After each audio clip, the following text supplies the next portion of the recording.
A very good afternoon, people. We'll start the lecture in just a minute or so.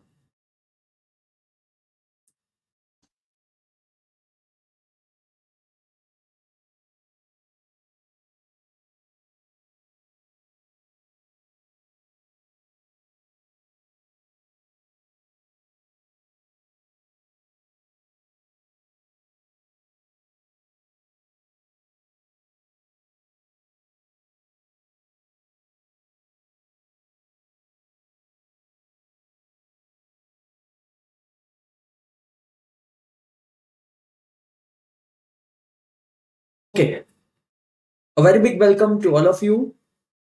Let us start the lecture. First of all, yesterday was the first lecture in which we started the chapter that was basic concept. Now, in this particular basic concept, what we have seen up to now that Article 265 gave the power to government to collect the tax. Article 246 has done the bifurcation, that is central list, state list, concurrent list. GST is introduced from Article 246A. Then we saw there are two kind of tax, that is direct tax, indirect tax. Then we saw that we will study total five things, that is Act, rules, circular notification, Finance Act, and case laws. Then we saw a hierarchy that how to calculate income tax. First we'll determine residential status. Then we'll see the income, which is divided into five heads of income. Income from salary, income from house property, PGBP, profit and gain from business and profession, capital gains, IFOS, that is income from other sources. Then we will apply clubbing. Then we will apply set off carry forward. So we will get one income, which is called as gross total income, minus deduction under chapter 6A, that is 80C to 80U. Then we will get our total income. And on that we will apply the tax rate. So basic tax, then it will come rebate or surcharge, plus we have to add 4% health and education cess, minus we will do the tax which is already paid, TDS, TCS, advance tax. So we will get our either tax payable or tax refundable. Then we started with the very first section, that was section 1, which says that Income Tax Act is applicable to the whole of India, including Jammu Kashmir, applicable from 1st April 1962. Then we saw the definition of India. Then that was section 4, charging section. Income tax is payable by every person on his total income earned during the previous year, relevant to assessment year, at the rates applicable. And I asked you that where the rates are given, option A, Income Tax Act, option B, Finance Act, option C, A and B both. So what is the final option that you will select? A and B both. So some special tax rate are given in Income Tax Act. Balanced tax rates are given in the Finance Act, that is the budget. Okay, tell me which Finance Act is applicable to you people? Finance Act 2024, number 1 and number 2.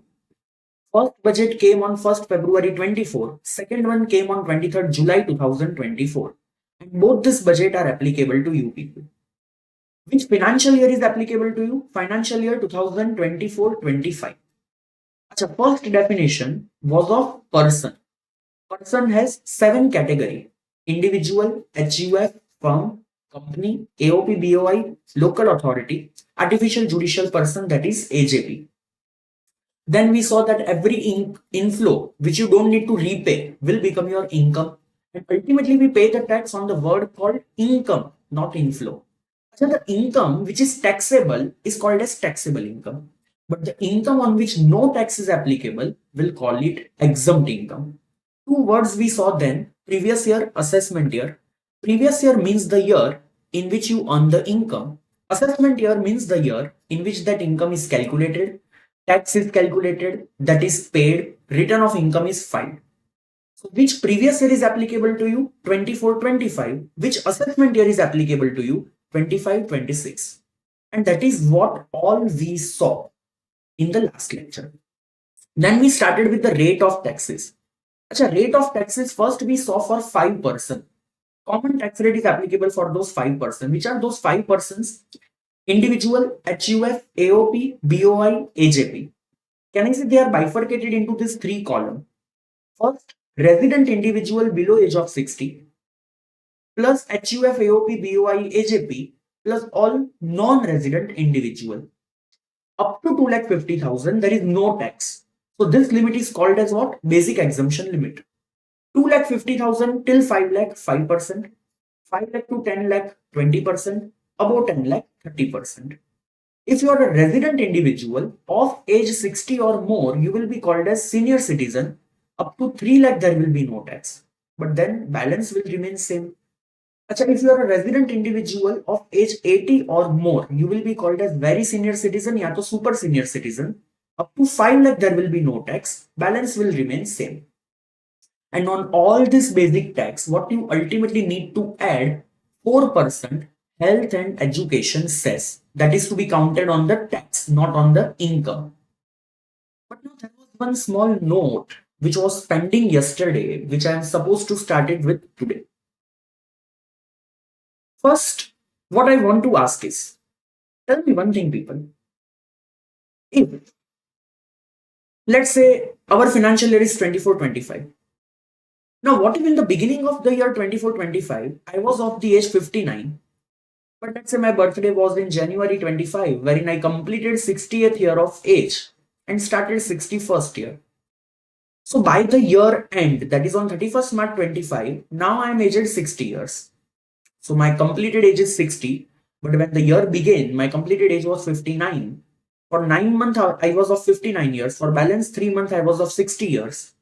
Tell me, for this previous year 24-25, what will be my basic exemption limit? What will be my basic exemption limit if particularly over here my age started with 59, year ended with the age of 60? What will be the basic exemption limit? And the answer is the basic exemption limit will be rupees 3 lakh. So now why basic exemption limit will be of rupees 3 lakh? Now let me just read what is written in this chart.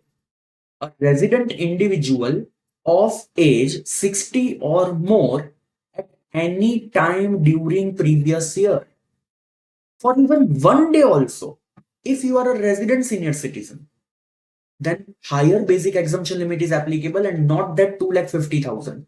So here can I say for even a single day also, I'm of the age 60 for at least 3 months over here.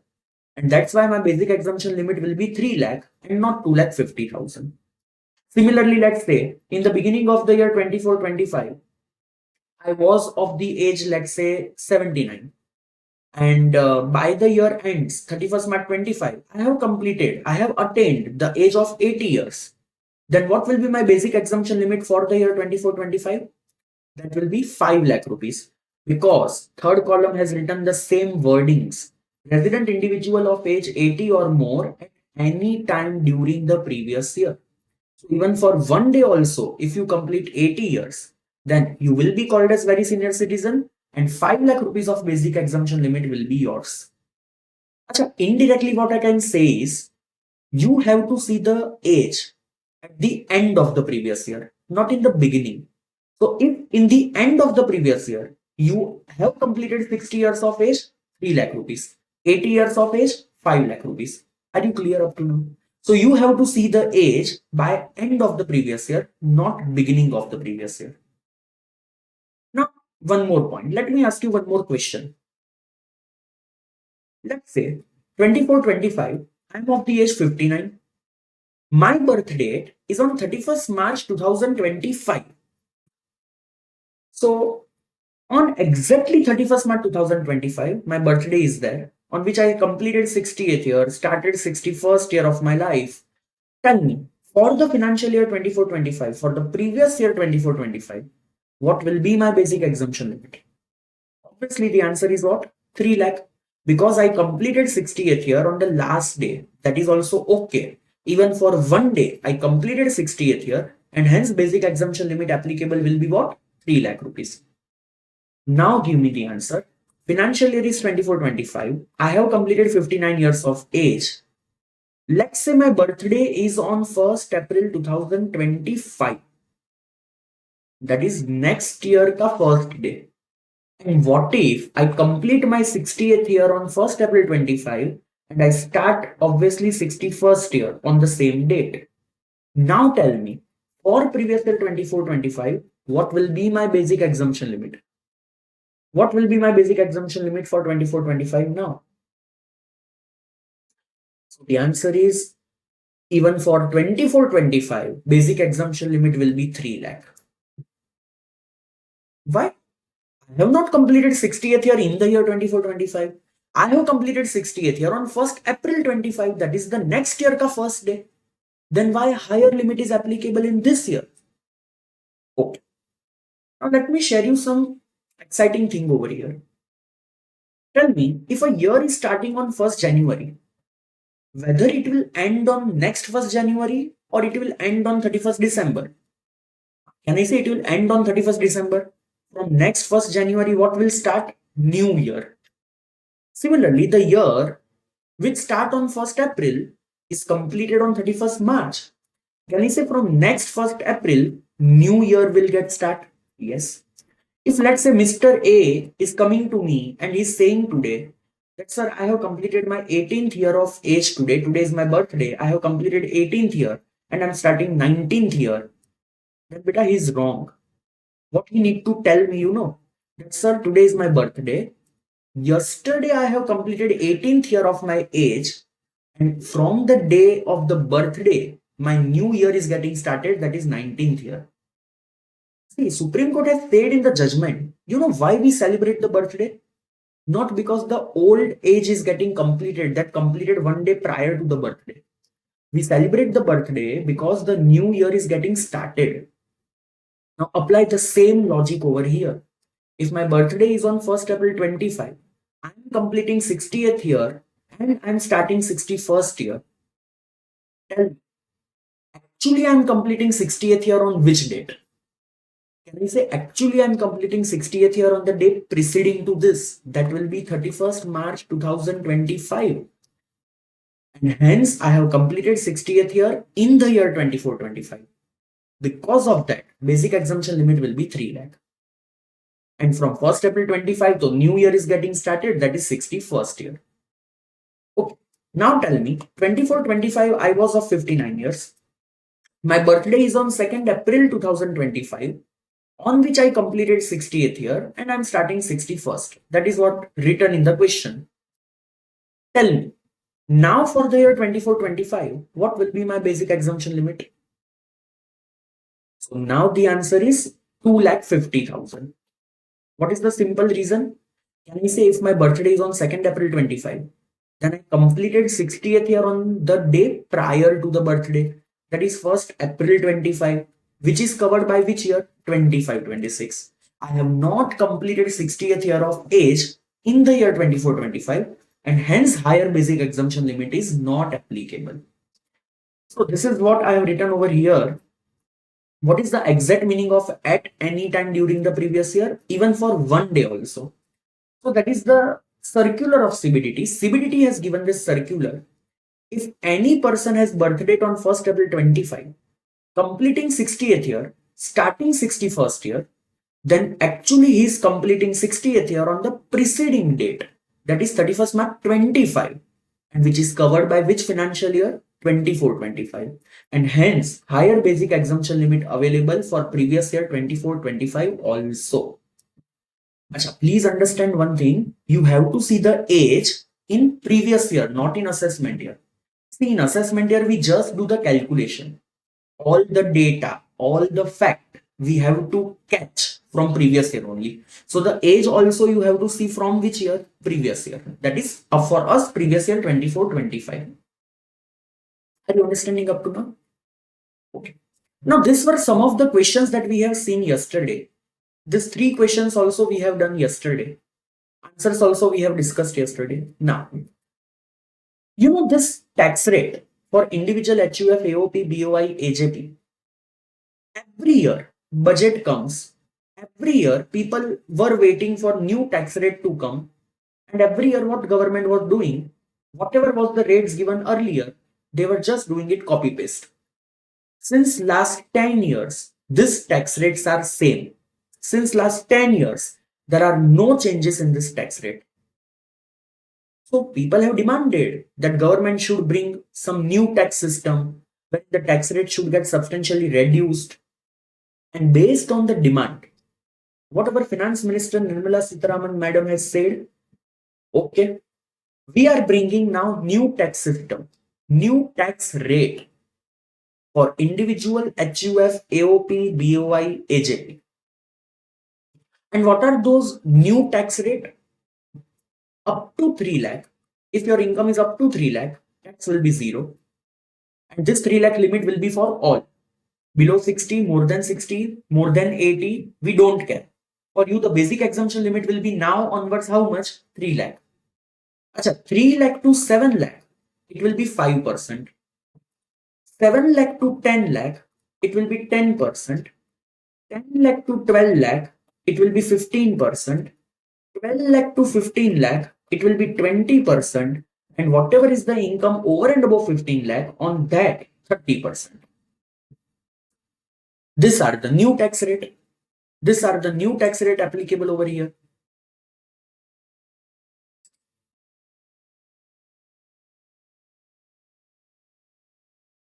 New tax rate which are applicable for whom? Individual, HUF, AOP, BOI, AJP.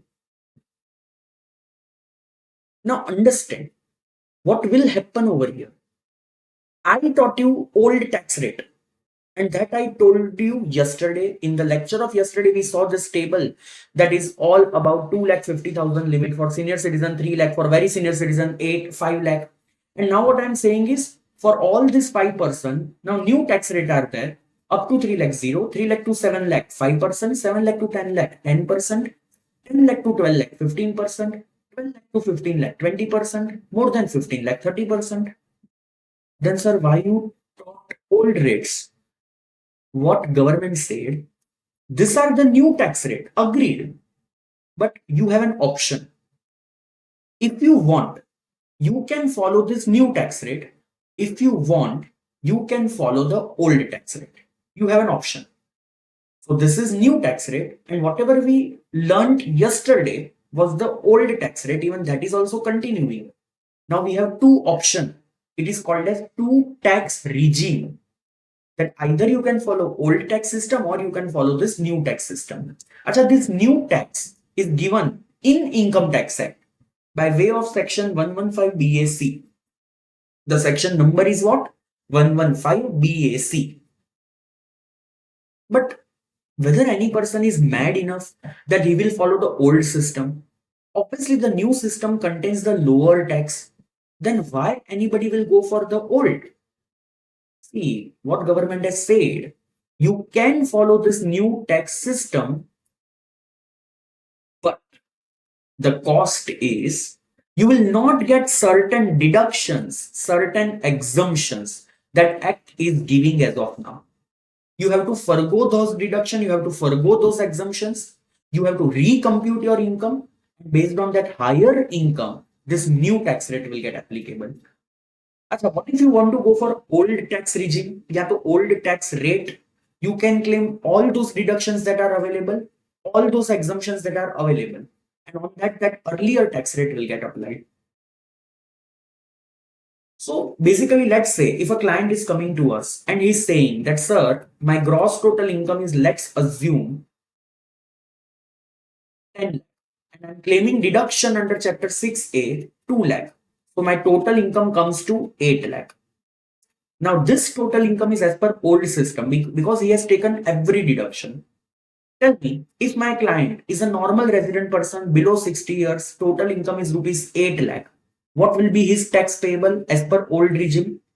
As per old regime, what will be his tax payable?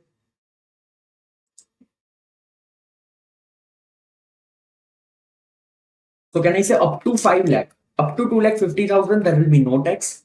From 2 lakh 50,000 till 5 lakh, 5% is the rate, that will be 12,500. From 5 lakh till 8 lakh, on that balance 3 lakh, 20% will get applied, which is 60,000 to 72,500. Ultimately, we have to add 4%. And education says that total comes to 75,400.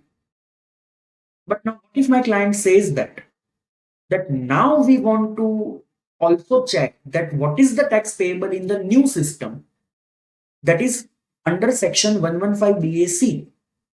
Then first we have to recompute our total income by not taking those deductions, by not taking certain exemptions.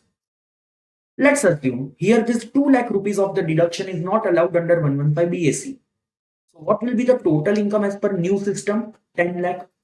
And now we have to apply tax rate as per 115 BAC. And what are those tax rate? Up to 3 lakh 0. 3 lakh to 7 lakh we have to apply 5%. On that 4 lakh 5% means 20,000. 7 lakh to 10 lakh 10%. On that 3 lakh 10% means 30,000. So basically what will be the tax over here? 50,000. And on that 50,000 ultimately we will add 4% health and education cess. So 50,000 plus 4% that will come to 52,000. My tax substantially reduced. So yes, hereby we are said as the country having two tax regime. One is old tax regime, one is new tax regime. So what government has said, this 115 BAC will be called as default tax regime. What it will be called as? Default tax regime. Now, default tax regime, first of all, default tax regime means if you file your income tax return without selecting any option, by default they will consider 115 BAC as your preferred option. And if you want to go under old regime, you have to select otherwise. So yes, if you don't say anything, which regime will be selected? New regime, that is 115 BAC. And that's why it is called as what? Default tax regime. And if you want to go in old regime, you have to select the option that I want to quit default tax regime. I want to shift out default tax regime. So if in the question it is written, calculate tax payable if assessee follows default tax regime, then which section, which rate you will apply? 115 BAC. Now, what if the section says you that assessee wants to shift out of default tax regime? Then what rate you will apply? Old tax regime. Question arises, sir, which deductions are not available? Which exemptions we cannot claim if we follow 115 BAC? Then my counter question is whether you know which deduction are applicable. You know which exemptions are there in our act? No. So first we'll learn all that in the future chapters. And then afterwards, I will tell you that finally in 115 BAC how to compute the new total income. As of now, I have just explained that this kind of alternate system is also applicable. In detail, we will learn about 115 BAC in the future chapters. So as of now, during this lecture, whenever I tell you to calculate tax payable, you will tell me the answer based on our old tax regime. So see what I have written over here. Section 115 BAC subsection 1A. With effect from, WEF, full form is with effect from previous year 24-25. See, this section came from 2021. But then ultimately they are changing the rates every year. For you people, this tax rate is applicable and hence it is written with effect from previous year 24-25. Default tax regime. Default tax regime is introduced for individual HUF, AOP, BOI, AJP. Either resident, all non-resident, senior citizen, whatever. We don't care. Subject to non-deduction of certain expense, non-deduction of certain deduction, yeah, exemption. See what I have written over here? What is the tax rate? Up to 3 lakh, if my total income is, the tax will be 0. 3 lakh to 7 lakh, tax rate will be 5%. 7 lakh to 10 lakh, it will be 10%. 10 lakh to 12 lakh, it will be 15%. 12 lakh to 15 lakh, 20%. And if my income goes more than 15 lakh, then tax will be 30%. Now, which deductions are not available, which exemptions are not available, that will be discussed later on. So can I say, yesterday what rates we saw was of old regime, and that's why what I have written in the bracket C, old regime / optional regime. Achha, tell me quickly, if in the question it is written, calculate tax payable as per default tax regime, then at which rate you will calculate your tax? 115 BAC. Okay. What if in the question it is written, calculate tax payable if assessee has shifted out of default tax regime? Old regime. What if the question says calculate tax payable if assessee has followed optional tax regime? Old tax regime. What if question says calculate tax payable as per normal regular provision of the act?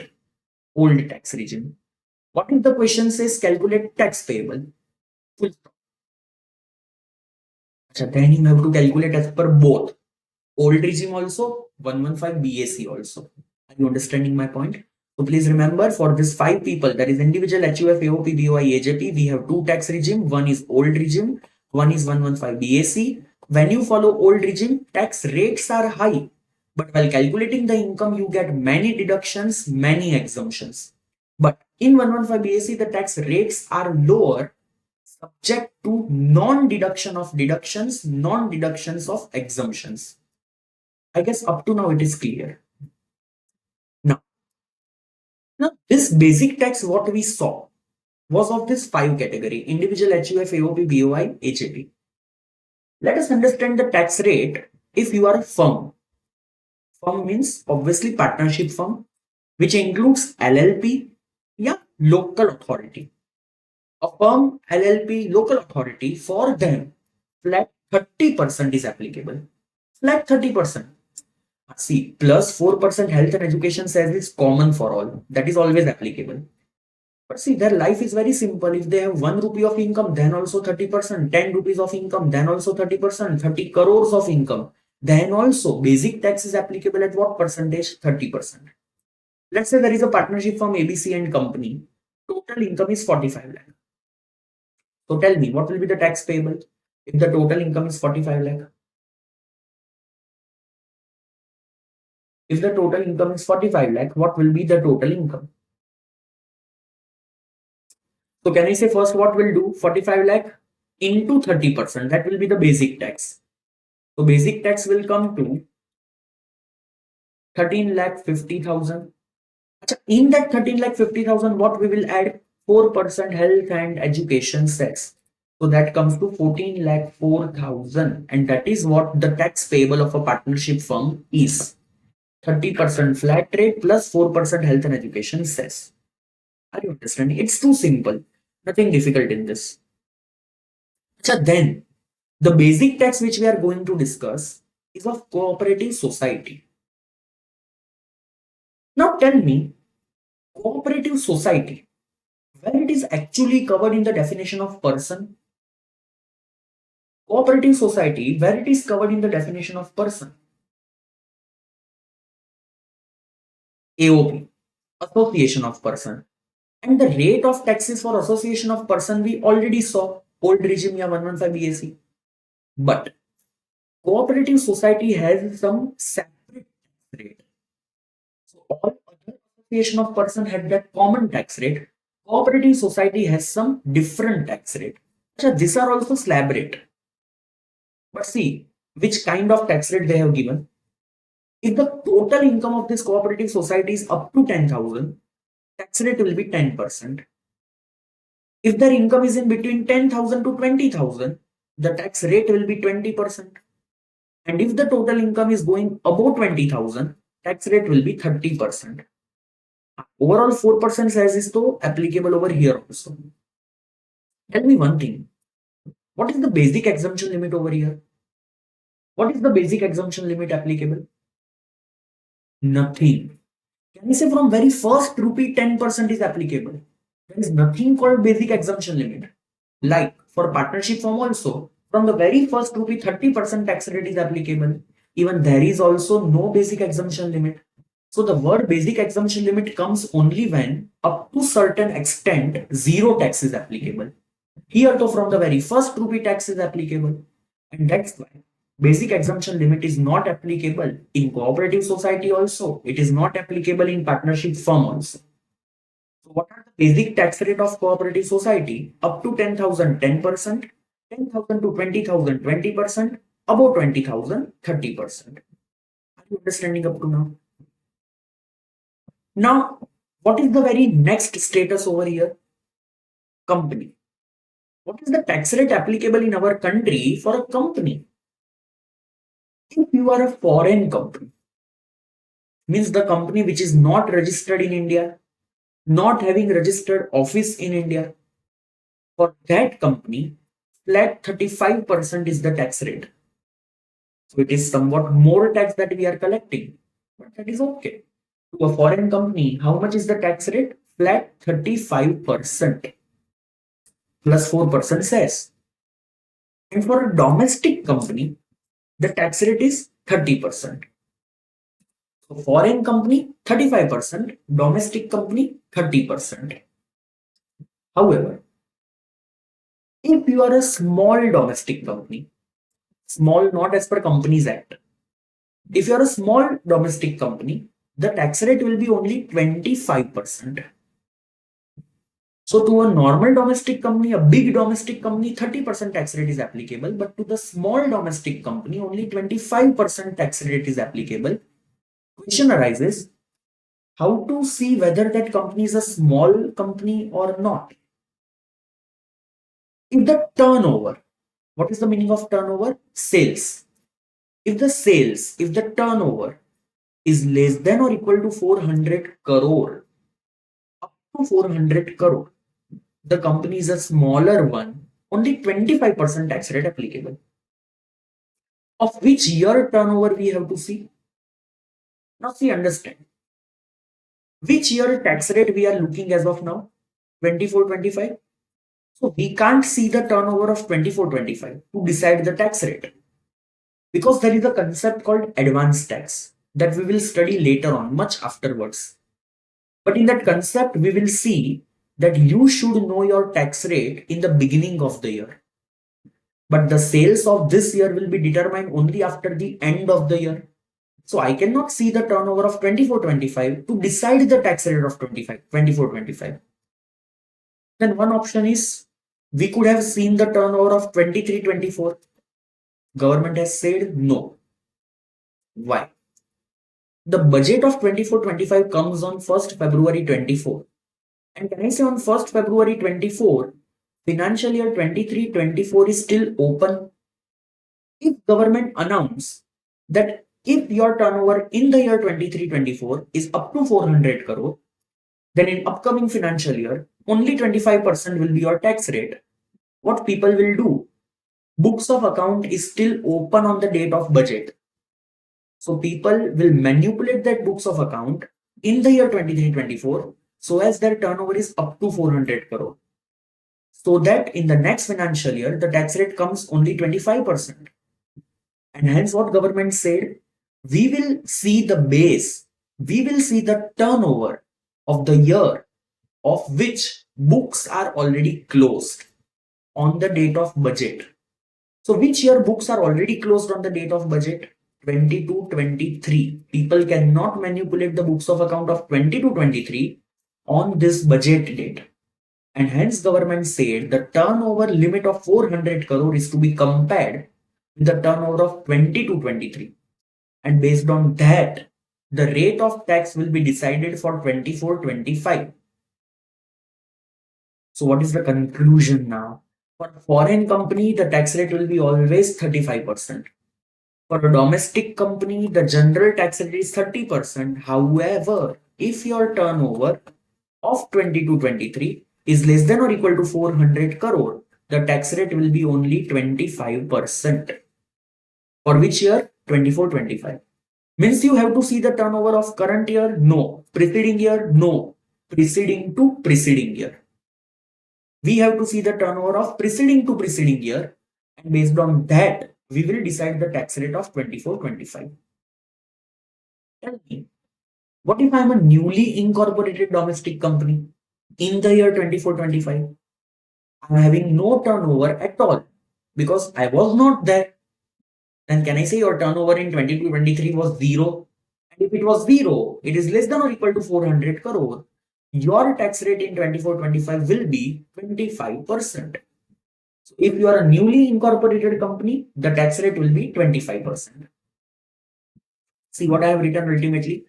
Foreign company 35%, domestic company 30%. If gross recipient turnover of 22-23 is up to 400 crore, then it will become 25%.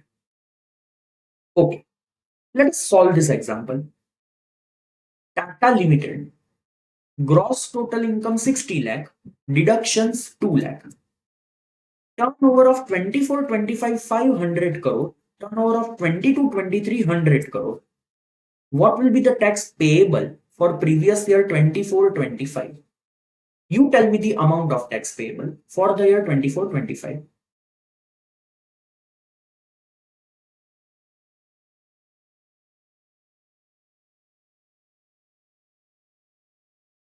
Tell me the amount of tax payable for the year 24-25.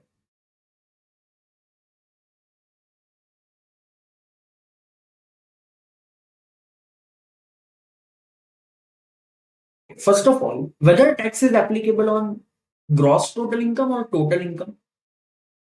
Total income. So can I say, first of all, we have to find out total income. Gross total income 60 lakh minus deductions comes to 2 lakh. So what is the remaining total income over here? 58 lakh. And on this we will calculate our tax. Now tell me, what is the basic tax rate that will be applicable? How much percentage? 30% or 25% or 35%? First of all, it is Tata Limited. As per the name, we can judge that this company is a domestic company. And the turnover of 20 to 23 is only 100 crore, that is less than or equal to 400 crore. What is the tax rate applicable as of now? 25%. So 58 lakh into 25%, what will be my basic tax? 14 lakh 50,000. Ultimately, I have to add 4% health and education cess. Total tax will be 15 lakh 8,000. Now tell me, what if this company was a foreign company? Then what will be the tax payable? If this is a foreign company. If this is a foreign company, can I say total income will remain same, 58 lakh. But the basic tax now will change to 35%. So 58 lakh into 35%, it will be 20 lakh 30,000. Plus ultimately 4% cess is also applicable. So what will be the final tax payable? 21 lakh 11,200. My tax will substantially increase because my tax rate is 5% higher than the normal one. This was the smaller company. My tax rate gap is 10% from 25 to directly 35%. Are you understanding this? So from for all the status, we are done with the basic tax. And 4% health and education also we saw. Let us just quickly revise basic tax for all. First, we discussed for individual HUF, AOP, BOI, AJP. Either it is an old regime or it is default tax regime, that is section 115 BAC. Now, if I'm going into old regime, three columns are there. First column covers whom? Resident individual below 60 plus HUF, AOP, BOI, AJP plus all non-resident individual. Can I say up to 2,50,000 there is no tax? 250 to 5 lakh 5%, 5 lakh to 10 lakh 20%, above 10 lakh 30%. Second column says that if you are a resident individual of age 60 or more, senior citizen, can I say up to 3 lakh there will be no tax, 3 lakh to 5 lakh 5%, 5 lakh to 10 lakh 20%, above 10 lakh 30%. Third column, if you are a resident individual of age 80 or more, you will be called as very senior citizen. Up to 5 lakh there will be no tax, 5 lakh to 10 lakh 20%, above 10 lakh 30%. But if you are following that 115 BAC, that is default tax regime, then in that case your tax rate will become up to 3 lakh 0, 3 lakh to 7 lakh 5%, 7 lakh to 10 lakh 10%, 10 lakh to 12 lakh 15%, 12 lakh to 15 lakh 20%, above 15 lakh 30%. For a partnership firm, LLP, local authority, what is the tax rate? Flat 30%. For a cooperative society, what is the tax rate? Up to 10,000 10%, 10,000 to 20,000 20%, above 20,000 30%. What is the tax rate applicable for a company? Foreign company 35%, domestic company 30%, but if the turnover of 20 to 23 is less than or equal to 400 crore, then current year tax rate will become 25%. And on all this basic tax, ultimately what we need to add? 4% health and education cess. Are you getting this? Okay, now solve this example. It is an example on basic exemption limit. You have to tell me for each and every case, what will be the basic exemption limit? Assuming that the person has opted out of 115 BAC. Achha, what is the meaning of opted out of 115 BAC? That means the person is following old tax system. Old tax system. Okay. Tell me, Mr. A, 65 years of age, he is a resident. What will be the basic exemption limit?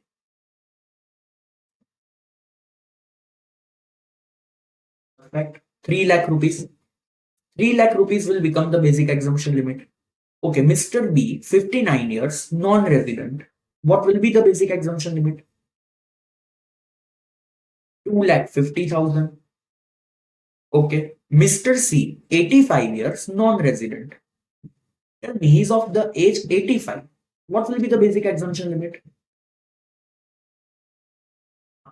Can I say year doesn't matter because the person is a non-resident, and to a non-resident the limit will always be what? 2,50,000. Acha, tell me AHUF. It is incorporated since 70 years and it is resident. What will be the basic exemption limit? Again, age etc. does not matter. To HUF, the limit will always be what? 2,50,000. Tell me, what if these four persons are following 115 BAC? That is the new tax system. If they are going for this new tax system, what will be the tax rate applicable?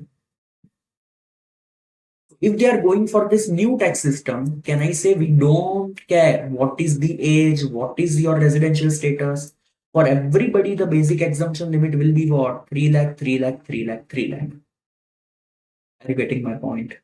Acha, tell me, ABC and Company, can I say it is the name of a partnership firm? What will be the basic exemption limit? Zero. Because to a partnership firm, from the very first rupee, 30% tax rate is applicable. So ultimately, basic exemption limit will come to what? Zero. Acha, Reliance Limited, can I say it is a name of a domestic company?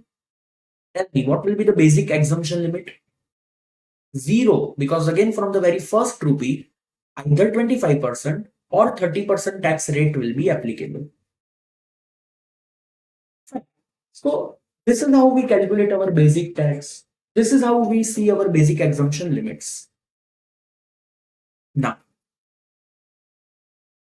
if you remember that structure, if you remember that flow that I discussed yesterday, then that after total income, first we calculate our basic tax. Then it comes one more step, rebate ya to surcharge. Then we will add 4% health and education cess. What I just did in all the examples today, I calculated basic tax. I directly added 4% health and education cess. I have not discussed about rebate. I have not discussed about surcharge. The simple reason for that, in all those examples, neither rebate was coming into the picture nor surcharge. Now we have to understand these two concepts, rebate and surcharge. Let us first discuss about rebate. What do you understand by this word rebate? In a very simple language, rebate means discount. Rebate means discount. The section in which discussion of rebate is there, section 87A. Section 87A of Income Tax Act 1961 is all about rebate. It is such a section that you will definitely forget in your exam. See, I generally tell 20 to 25 things in the entire DT, which is hidden adjustment, which student generally tends to forget. And I will always revise you by saying that, these things you will forget in the exam. Try not to forget. Try not to forget. 87A is a hidden adjustment. Now, what is rebate, first of all? If you are a eligible person, if you are a eligible person as per this section, then government says we don't want your entire basic tax. First you calculate your basic tax, but you are an eligible person. You are having total income up to certain level. Up to certain level. So basically we want to give you discount in the tax. And hence from the basic tax they will deduct certain discount. That discount is ultimately called as what?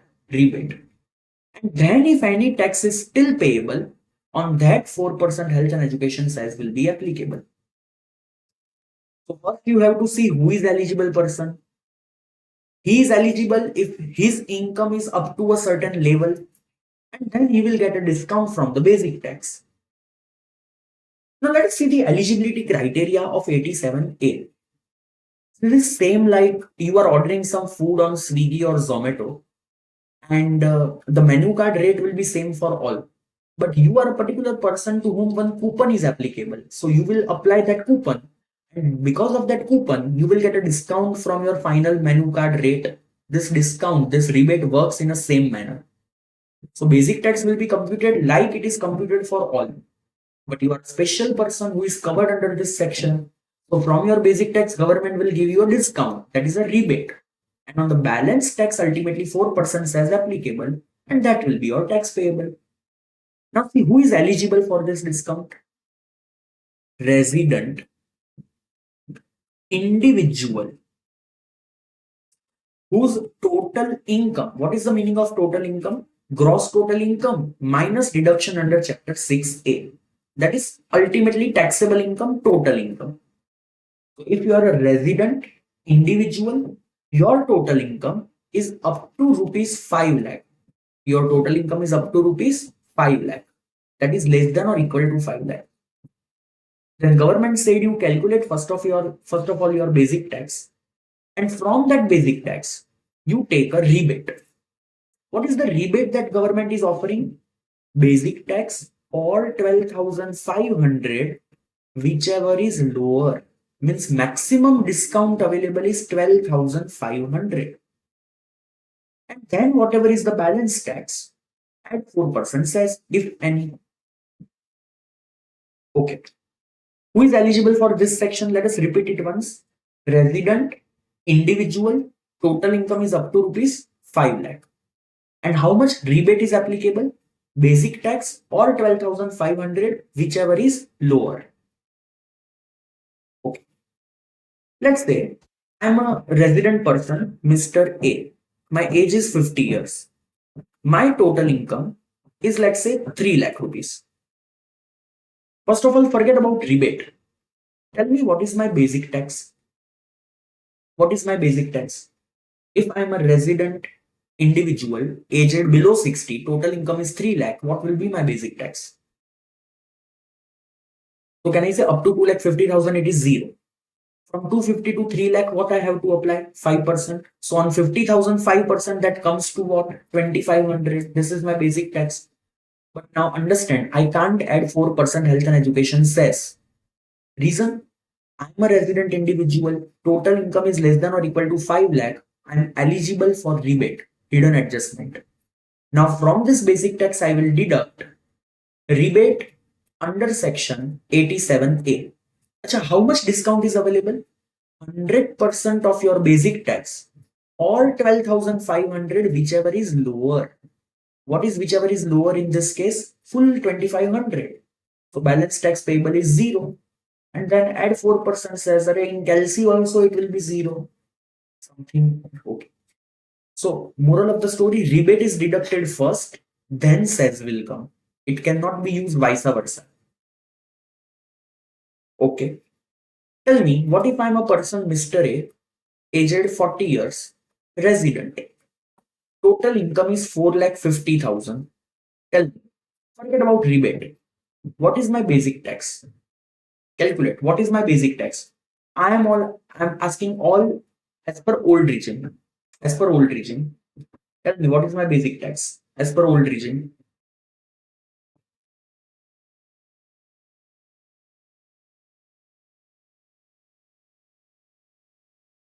Basically, can I say over here, my basic tax up to 2,50,000 0. 250 to 4,50,000, it will be 5%. That will be 2 lakh into 5%. It will be 10,000. But now I am a resident individual. Total income is less than or equal to 5 lakh. To me, can I say rebate is applicable? 87A. How much rebate is applicable? Basic tax or 12,500, whichever is lower. And what is whichever is lower in this case? 10,000. Ultimate tax payable will come to 0. Okay, so first we have to check whether we are eligible or not. Once we see that yes, we are eligible, then whether our income is up to certain level, that is up to 5 lakh? If yes, then only we can deduct the rebate. So don't you think over here government has replaced the basic exemption limit with 5 lakh? Because there will be no tax na, if my income is up to 5 lakh. So can I say government has replaced the basic exemption limit? No. Basic exemption limit is applicable while you calculate basic tax. And we are calculating basic tax in the same manner as we were doing earlier. We are deducting discount as a separate column than after. We are reducing the discount after the basic tax, which is separate calculation. So it is not replacing my basic tax. My basic tax is still 10,000 in this example. Discount is deducted afterward. And hence the basic exemption limit is not changed. Discount is altogether a separate function to follow. Tell me, what will happen in this example if the person is a non-resident? What will happen over here if the person is a non-resident? Tell me. Can I say basic tax will remain same, 10,000. But now I cannot deduct rebate. The simple reason is rebate is applicable only to resident individual, not to non-resident individual. And hence rebate cannot be deducted. Balance tax will be 10,000 plus ultimately I have to do 4% health and education cess. Total comes to 10,400. So yes, rebate is applicable only if you are eligible. Here non-resident is not eligible. Okay, tell me, Mr. A, 30 years. Total income is let's say 6 lakh. What will be the tax payable? Total income is 6 lakh. What will be the tax payable?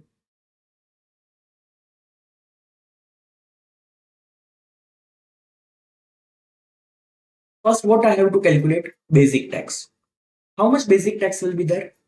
Up to 2,50,000 zero. 250 to 5 lakh, it will be 5%. That will be 12,500. 5 to 6 lakh, 20%. 1 lakh into 20% will become 20,000. So total basic tax will become 32,500. But now can I say, can I deduct 87 acre rebate? No. Because the total income of this person is more than 5 lakh. Can I say this person is not eligible for rebate? And hence, we don't have to think about rebate. Rebate will be zero. Balance tax will be 32,500 plus 4% cess. 32,500 plus 4% cess comes to what? 33,800. So my total tax payable will be 33,800. I don't have to think about rebate because my income is more than 5 lakh. We have to think about rebate only if the total income is up to 5 lakh. Why government brought this section? Just to make middle class persons of this country happy. That way your basic tax was there earlier much. Because of the rebate, your tax is getting reduced. So obviously it is a benefit to a middle class. Why I'm saying middle class? The person who is having income up to 5 lakh will only get the rebate benefit now. Obviously he will be called as a middle class. And if the income is more than 5 lakh, rebate is not at all applicable. Now please understand, what is the core focus of government? Though government has said that why there are two tax systems, one is old system, one is 115 BAC, but from the core heart, government wants each and every person to follow 115 BAC because it reduces the tax compliances, it reduces the fake deductions that people were taking. So government wants that all of them shift to 115 BAC. And that's why from your attempt, there is one amendment. And what is that amendment? Tell me, who can claim rebate under 87A? A resident individual if the total income is up to rupees 5 lakh. And how much maximum rebate is applicable to them? 12,500. But if you are a person following 115 BAC, the rebate benefit is applicable to a resident individual if total income is up to 7 lakh. So instead of 5 lakh, the limit is increased up to 7 lakh. And how much rebate will be applicable? Basic tax or 25,000, whichever is lower. The amount of rebate is also increased. So if you follow the old regime, rebate will be applicable up to 5 lakh income. But if you follow new tax regime, the rebate will be applicable up to the income of 7 lakh. And if you have heard the latest budget, which came on 1st February 2025, which is not applicable to you, that will be applicable from May 26 attempt. From next year, this 7 lakh limit is further enhanced to 12 lakh rupees. So a huge benefit to majority crowd. But you don't have to remember that 12 lakh rupees. That will be applicable from May 26 when you must have came to final CA. But for you people, what is the limit in new tax regime? 7 lakh. And what is the maximum rebate applicable? 25,000. But if you follow old regime, what is the limit? 5 lakh. What is the rebate amount? 12,500. See what I have written over here? Rebate 87A. Only for resident individual. Total income does not exceed rupees 5 lakh. Rebate will be from basic tax 12,500 or basic tax, whichever is lower. However, if 115 BSE followed, then rebate will be applicable if total income is up to rupees 7 lakh. And what will be the rebate amount? Basic tax or 25,000, whichever is lower. Now, there is one marginal relief concept also with regards to this rebate, specifically if you follow 115 BSE. But this is related to 115 BSE, and hence I will explain that concept in the chapter called 115 BSE later on. As of now, I'm not discussing that. So I have written in the bracket, in 115 BSE, for rebate also marginal relief is given, but that concept will do in 115 BSE chapter. Okay, I'm giving you some time over here. Assume that person has opted out of 115 BSE, yani ki what he is following? Old regime. Calculate this 3 question. Calculate and tell me the tax payable in all these 3 particular question.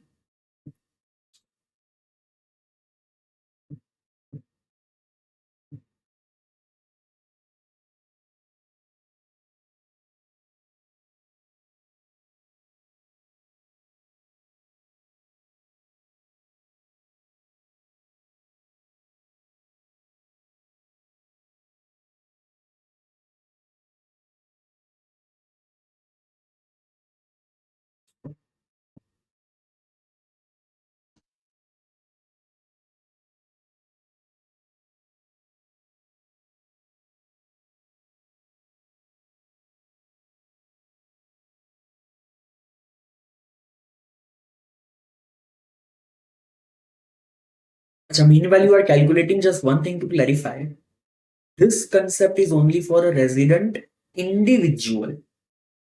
HUF, AOP, BOI, AJP, even though to them slab rate is applicable, to them rebate concept is not applicable. They have to calculate basic tax and directly they will add 4% cess. This concept is only for individual, that to resident.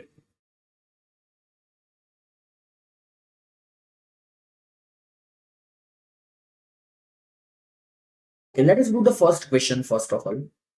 Resident individual, total income is 4,60,000. Tell me what will be the basic tax? If nothing is said, assume that the person is below 60. So up to 2,50,000, 0.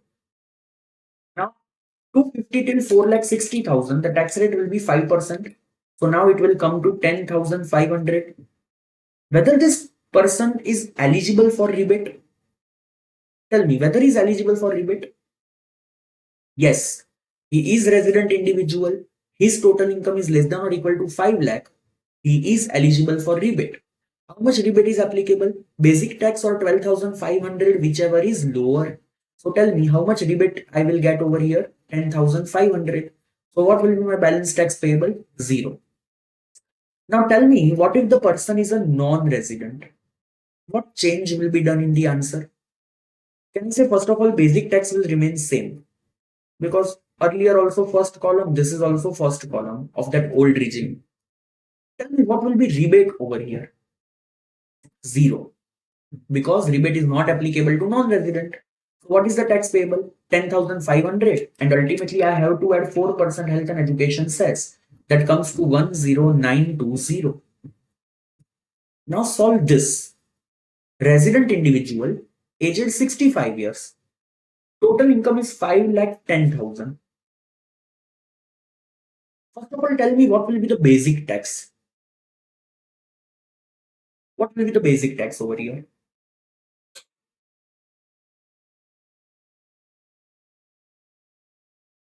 Can we say up to 3 lakh there will be no tax because the person is a resident senior citizen. Don't forget that.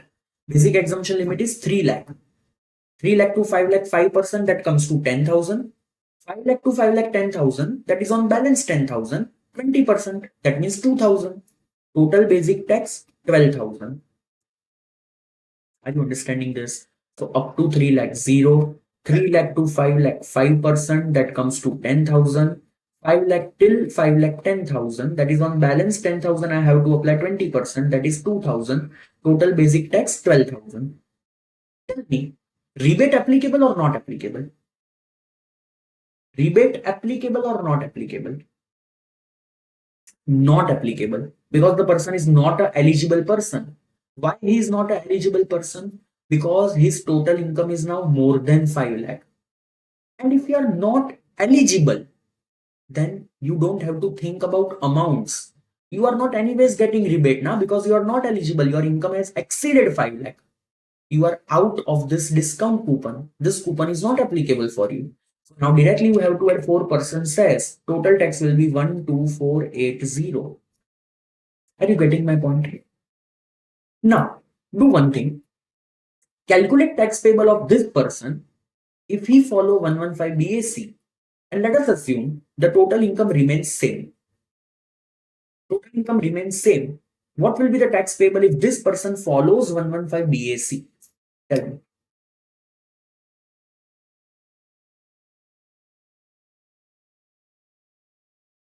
First of all, we will calculate basic tax. Tell me basic tax. What are the slab rate over there?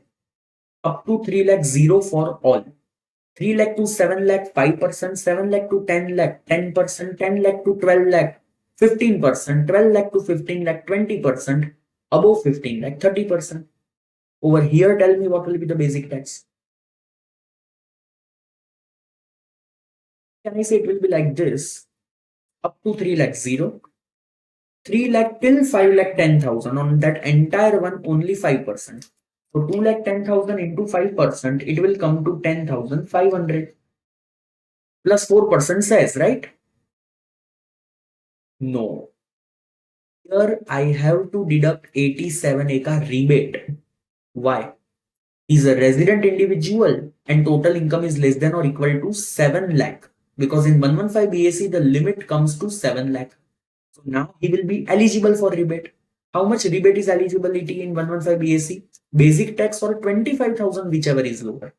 So how much rebate he will get? Full 10,500. What will be his tax payable? 0. So he is into the benefit if he follow 115 BAC. Fine. So what is the conclusion now? First, you have to calculate your basic tax as per the slab rate, as per the flat rates, whatever we understood up to now. Now, once that is done, then you have to see whether you are eligible for rebate or not. Rebate comes under with section 87A. It don't comes in every year's budget. It is already written under the section of income tax and that is 87A. Under the old regime, who is eligible for rebate? Resident individual, total income is up to 5 lakh. What is the rebate? Basic tax or 12,500, whichever is lower. Under 115 BAC, who is eligible? Resident individual, total income is up to 7 lakh. And what will be the rebate? Basic tax or 25,000, whichever is lower. Acha, rebate is to be deducted after cess or before cess? Before cess. And if then any tax is remaining, we have to add 4% health and education cess. I'm giving you just 1 minute. Just brush up this concept once. Just have a quick overview.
Now,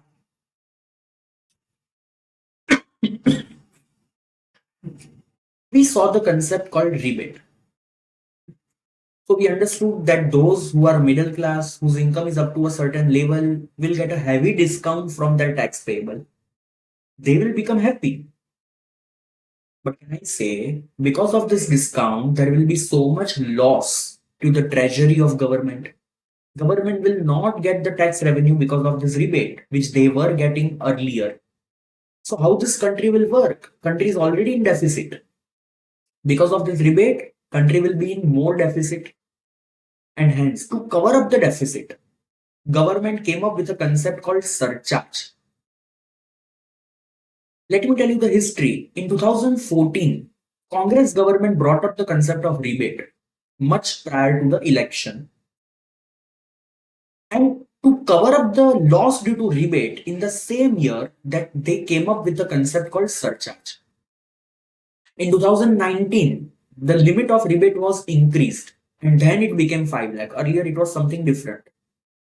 And just because the rebate was increased, along with that surcharge was also increased. So finally, the surcharge concept came into the picture just to cover up the loss due to rebate. Surcharge is not having any section. It comes every year in the budget. What is surcharge? In some easy manner, surcharge means tax on the tax for rich people. So middle class is getting discount. Rich people is getting further tax. And that is called surcharge. Tax on the tax for rich people. Rebate is applicable only to resident individual. But when they introduce surcharge, they said we will introduce on all resident, non-resident, individual, HUF, AOP, BOI, firm, company, to each and everybody surcharge is applicable if they earn somewhat more amount. It is totally reverse concept. Na? See, rebate is a discount, surcharge is addition. Rebate is for middle class, surcharge is for rich people. Rebate is only for resident individual, surcharge is for each and every category. Different limits, different rate. First, let us understand the concept of surcharge for that 5 people to whom slab rates are applicable. Who are they? Individual, HUF, AOP, BOI, AJP. To whom you know the slab rate is applicable for the basic tax. Now, government says if your total income is less than or equal to 50 lakh, your total income is less than or equal to 50 lakh. No surcharge needed. Whatever is your basic tax plus 4% cess, that is more than enough. If your total income is more than 50 lakh, but up to 1 crore, 10% surcharge will be applicable. Means your basic tax, you have to add more 10% of basic tax. Then whatever will come, on that you have to add 4% health and education cess. More 10% tax levied. Not on total income, this surcharge will be calculated on basic tax. If your total income is more than 1 crore but less than or equal to 2 crore, the surcharge rate will now be 15%. Calculate basic tax, add 15%, add 4% cess. If your total income is more than 2 crore but less than or equal to 5 crore, the rate of surcharge will become 25%. And if your total income is more than 5 crore, you should not have taken birth in India. Your surcharge rate will become 37%. Means first you calculate your basic tax, add 37% of that basic tax, add 4% health and education cess. A super surcharge. Now this 25 and 37% is called as higher surcharge. Earlier, the surcharge which was there was only up to 15%. Later on, Nirmala Sitharaman madam came up with this two surcharge rate, 25% and 37%, which she only call it higher surcharge. So if you are earning high amount, you have to pay higher tax. That is the simple funda. And that's why yesterday also I said that our income tax is a basically progressive tax. Higher the income, higher the tax. So tell me, what is the finally rate of surcharge and to whom it is applicable? If your total income is up to 50 lakh, no surcharge at all. If total income is more than 50 lakh but up to 1 crore, 10%. 1 crore to 2 crore, 15%, 2 crore to 5 crore, 25%, more than 5 crore, 37%. Tell me whether this surcharge is slab rate or fixed. Obviously, flat rate. Means first you have to see under which category your income falls into. Let's say my income is 2.5 CR. So can I say it is covered under this particular point? So against that, what is the rate of surcharge? 25%. I will directly apply 25%. Acha, this all limits 50 lakh, 1 crore, 2 crore, 5 crore is called as threshold. What it will be called as? Threshold. Threshold means basically limits. Limits, the second name is what? Threshold. Okay, quickly give me the answer what I ask you. What if my income is 50 lakh? What will be the rate of surcharge? Exact 50 lakh. What will be the rate of surcharge? 0. Because surcharge is applicable only if your income is more than 50 lakh. Achha, exactly 1 crore. Then what will be the rate of surcharge? 10%. Because 10% is applicable up to 1 crore. More than 1 crore, then 15% will apply. What if my income is, let's say, 5.5 crore? Can I say this is more than 5 crore? The rate of surcharge will be 37%. What if my total income is 4 crore? Can I say it is more than 2 crore, but up to 5 crore? Then the rate of surcharge will be 25%. So this 25% surcharge will be applicable on this total income? No. First, basic tax will be calculated. On that, this percentage will get applied.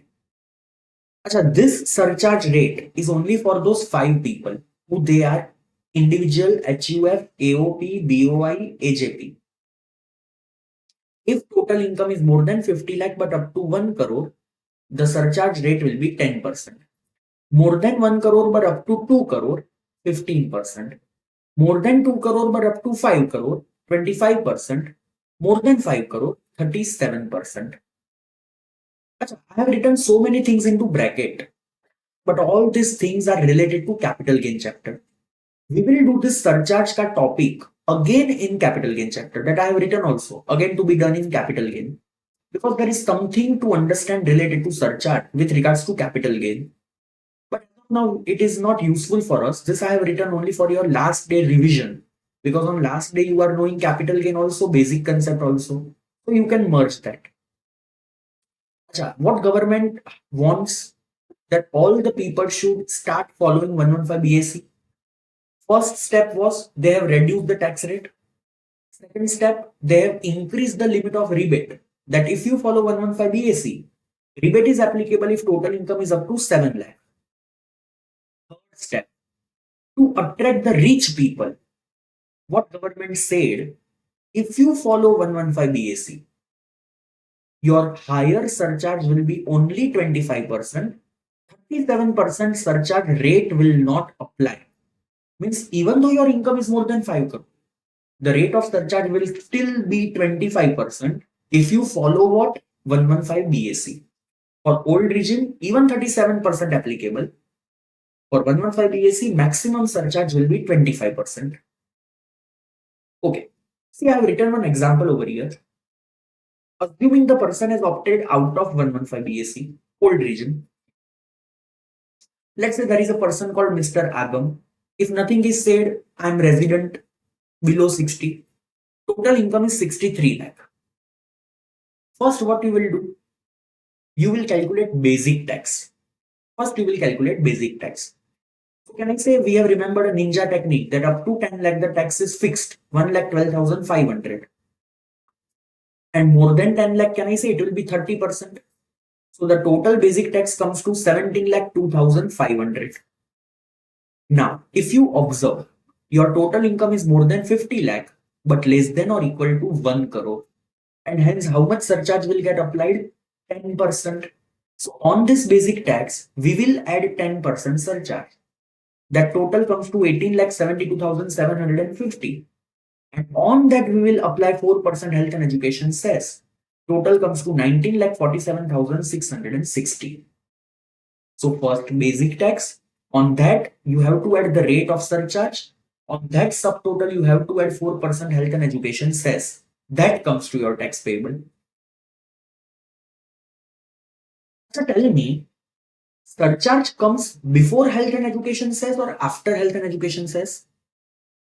Before. Then what is the subtotal? On that 4% says will apply. Means 4% says will always come at the end. It will come always at the end. Okay, my second question. What if in a question, rebate is also there and surcharge is also there? Let's say the question is of resident individual. So rebate will also come. It may be possible surcharge can also come. If both the concepts are there together, what you will apply first? Rebate or surcharge? First you will deduct rebate or first you will add surcharge? Don't think this kind of stuff. Huh? These two things cannot come together. Hey, either you can be middle class or you can be rich. How you can be rich middle class? Not possible. Na? Either rebate will come or surcharge will come. So this is so if at the night, 12 o'clock you get this doubt that what if these two things come together? It can never come together. Either it will be rebate or it will be surcharge or it will be nothing. Like your total income is more than 5 lakh but less than 50 lakh. So can I say neither rebate applicable nor surcharge applicable? If income is up to 5 lakh, then what will apply? Rebate, provided you are a resident individual. If your income is more than 50 lakh, what will apply? Surcharge. Achha, solve this question. Assume old regime, Mrs. Dalal 65 years, non-resident. Total income is 6 crore. You need to calculate tax payable. Giving you 2 minutes. Calculate tax payable.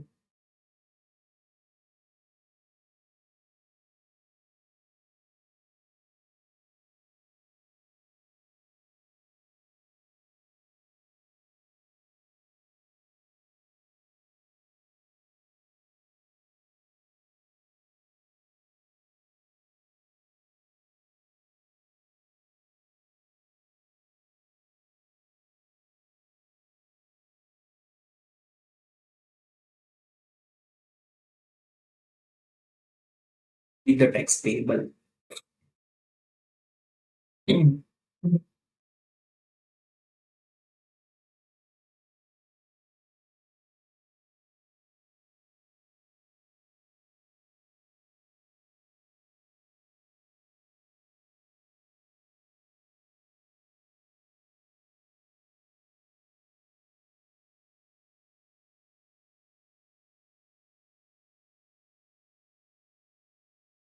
First, we need to calculate basic tax.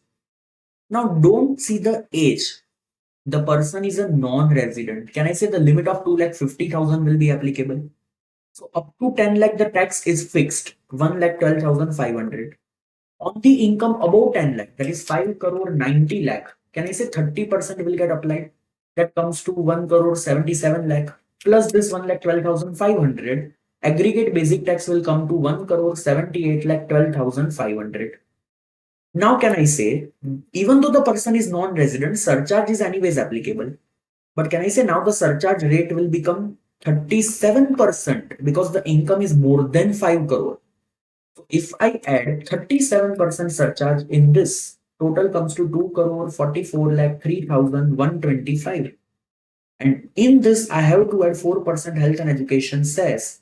Total comes to 2 crore 53 lakh 79,250. In the income of 6 crore, I have to pay a tax of 2 crore 53 lakh 79,250. Indirectly, if I tell you, if I'm working for 12 months in a year, approximately 5 months I'm working for government because that much tax will be directly taken by government in the name of basic tax plus surcharge plus 4% cess. Okay, tell me if the same person is following 115 BAC, then what will be the total tax payable? If the same person is following 115 BAC, giving you again 2 minutes.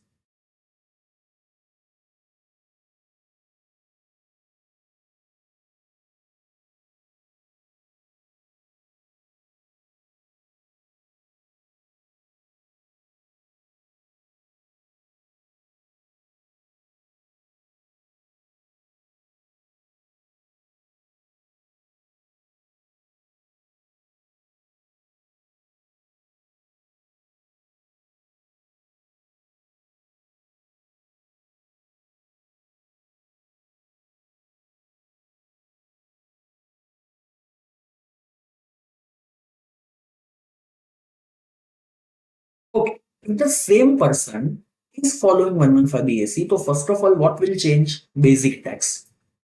Now, can I say in 115 BAC for each and every person, 3 lakh rupees is the limit? Now, can I say up to 3 lakh it will be 0, 3 lakh to 7 lakh it will be 5%, 4 lakh into 5% that comes to 20,000, 7 lakh till 10 lakh it comes to basically 10%, so that comes to 30,000. 10 lakh till 12 lakh, it comes to 15%. So again, that comes to 30,000. 12 lakh to 15 lakh, it is 20%. So it comes to 60,000. So, okay, 3 lakh 0, 3 lakh to 7 lakh, that will have to apply 5%. That will become 20,000. 7 lakh to 10 lakh, on that 3 lakh, we will apply 10%. That will be 30,000. On that 10 lakh to 12 lakh, we will apply 15%. So 2 lakh into 15%, that again comes to 30,000. 12 lakh to 15 lakh, 20%, that again comes to what? 60,000. So ultimately, the tax up to now is 1,40,000. This is a ninja technique that you remember for 115 BAC. Up to 15 lakh, tax will come to 1,40,000. And above 15 lakh, it will be 30%. Like we have remembered, up to 10 lakh in old regime, it is 1,12,500. So please now remember, in 115 BAC up to 15 lakh, 1,40,000, more than that, 30%. So what is above, over and above 15 lakh over here? Can I say 6 crore minus 15 lakh, 6 crore minus 15 lakh, and on that we will apply 30%. Plus this 14 lakh rupees, total basic tax will come to 1 crore 89 lakh 50,000. Now on this, what surcharge I will apply?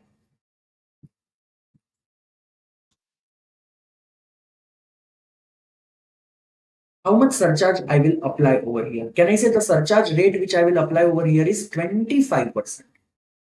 So people, why 25% rate I will apply? The simple reason being 115 BSc maximum surcharge is 25%. 37% rate itself is not applicable. And that's why over here 25% surcharge rate will come, which will come to 2 crore 36 lakh 87,500. Ultimately, I will add 4% health and education cess, which will come to 2 crore 46 lakh 35,000. Are you understanding this, people?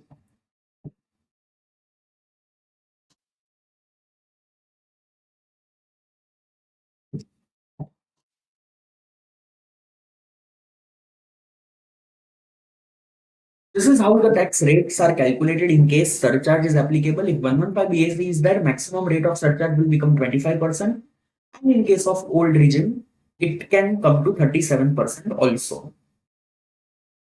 Surcharge which we studied up to now was for 5 category: individual HUF, AOP, BOI, HAP. As I said, surcharge is applicable to all the category. Even it is applicable to firm, even it is applicable to LLP, to local authority, to company. All that surcharge will see in a break after 10 minutes. So I'm giving you a break of 10 minutes. And after that, we'll continue with the balance chapter and we'll see the rate of surcharge further. Thank you so much. We'll exactly see you at 4 o'clock and 33 minutes. Thank you.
Yes, dear friends, let us continue with the further lecture. So before we go to break, we have done this question wherein the 6 crore rupees is the total income as per old regime, that is the tax, and as per new regime. A small clerical error has been done in this particular question. Please note it down. See, this basic tax is one, not 1 crore 89 lakh 50,000. If my total income is 6 crore, then over and above 15 lakh, it will be 30%. And up to 15 lakh, it will be 1 lakh 40,000. So can I say 6 crore minus 15 lakh, 30% plus 1 lakh 40,000, it comes to 1 crore 76 lakh 90,000. Over here, my basic tax will become 1 crore 76 lakh 90,000. Let me calculate again. 5 crore 85 lakh into 30% plus 1 lakh 40,000. That will come to 1 crore 76 lakh 90,000. On that, 25% will be the rate of surcharge. And hence that after adding the surcharge, the amount will become 2 crore 21 lakh 12,500. Plus ultimately I have to add 4% health and education cess. That comes to 2 crore 29 lakh 2 crore 29 lakh 97,000. This will be the tax payable in case of 115 BAC. I hope you are understanding this. Now, the rate of surcharge which we saw prior to the break was for 5 people. Which are the 5 people for which we saw that rate of surcharge? Individual, HUF, AOP, BOI, AJP. Can I say if the income is up to 50 lakh, no surcharge. 50 lakh to 1 crore, 10%. 1 crore to 2 crore, 15%. 2 crore to 5 crore, 25%. More than 5 crore, 37%. Now, what if I'm a firm, LLP, local authority? Tell me what is my basic tax? If I am a firm, LLP, yeah, local authority, what is my basic tax? Can I say the basic tax is 30%, flat 30%? In surcharge also, they have very simple life. If their total income is more than 1 crore, the rate of surcharge will be 12%. Only one rate. If total income is more than 1 crore, the rate of surcharge will be how much? 12%. So tell me, if you are a partnership firm, total income is 3 crore 50 lakh. Can I say the basic tax will be directly flat 30%? That will be 1 crore 5 lakh. And the total income is more than 1 crore. So how much surcharge will be applicable? 12%. And after adding the same, what I have to add again? 4% health and education cess. And hence my tax payable will be 1 crore 22 lakh 30,400. So that life is simple. In that 5%, there are different category, different rate of surcharge. Here only one category, more than 1 crore, 12%. Simple. Tell me, if I am a cooperative society, what is my basic tax? Can I say up to 10,000, 10%? 10,000 to 20,000, 20%? More than 20,000, 30%. But what will be my rate of surcharge over here? If my income is more than 1 crore but up to 10 crore, it will be 7%. And if my income is more than 10 crore, it will be 12%. If you closely observe, for a partnership firm, what is the rate of surcharge? Can I say for a partnership firm, it is more than 1 crore 12%. Government said, okay, we will give concession to the cooperative society because they are generally working in rural areas. So the concession has to be given. Which concession is given? By more than 1 crore up to 10 crore, only 7%. And if it is going more than 10 crore, then the rate of surcharge will be 12%. So the concession is given in the rate of surcharge. So the same rate of surcharge is applicable to domestic company. So for a domestic company, tell me what is the normal basic tax? Can I say to a domestic company, the normal tax rate is 30%. And if the turnover of 20 to 23 is up to 400 crore, the rate of tax is 25%. Now, what is the rate of surcharge applicable to domestic company? If the total income is more than 1 crore but up to 10 crore, 7%. And if the income is more than 10 crore, the rate of surcharge will be 12%. What are the surcharge rate for foreign company? Prior to that, what is the tax rate for a foreign company? 35%. Now, what will be the rate of surcharge? If this foreign company total income is more than 1 crore but up to 10 crore, the rate of surcharge is only 2%. And if the total income is more than 10 crore,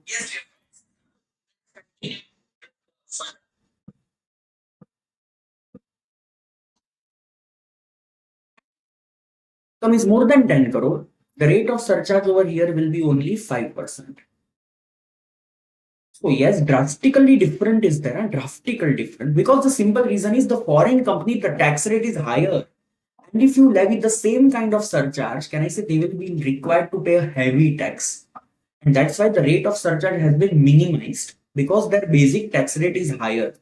To a normal domestic company, 25%, 30%, surcharge rate 7%, 12%. For foreign company, basic tax rate 35%, rate of surcharge 1 crore to 10 crore 2%, more than 10 crore it will be 5%, and then 4% cess will be applicable. Now let us take one example for a company to understand each and every tax rate.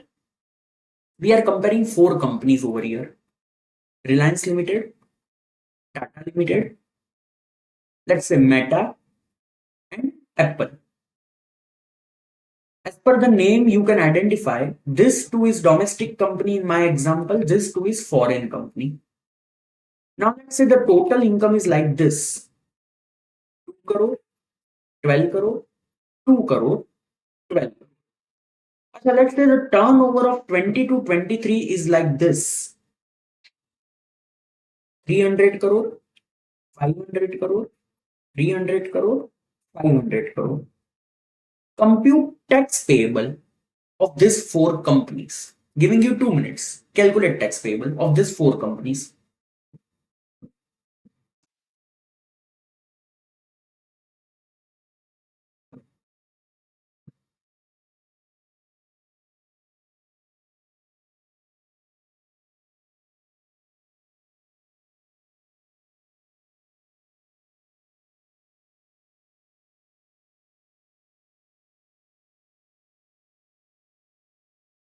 Calculate tax payable of the same.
First of all, Reliance Limited is a domestic company. Turnover of 20 to 23 is less than or equal to 400 crore.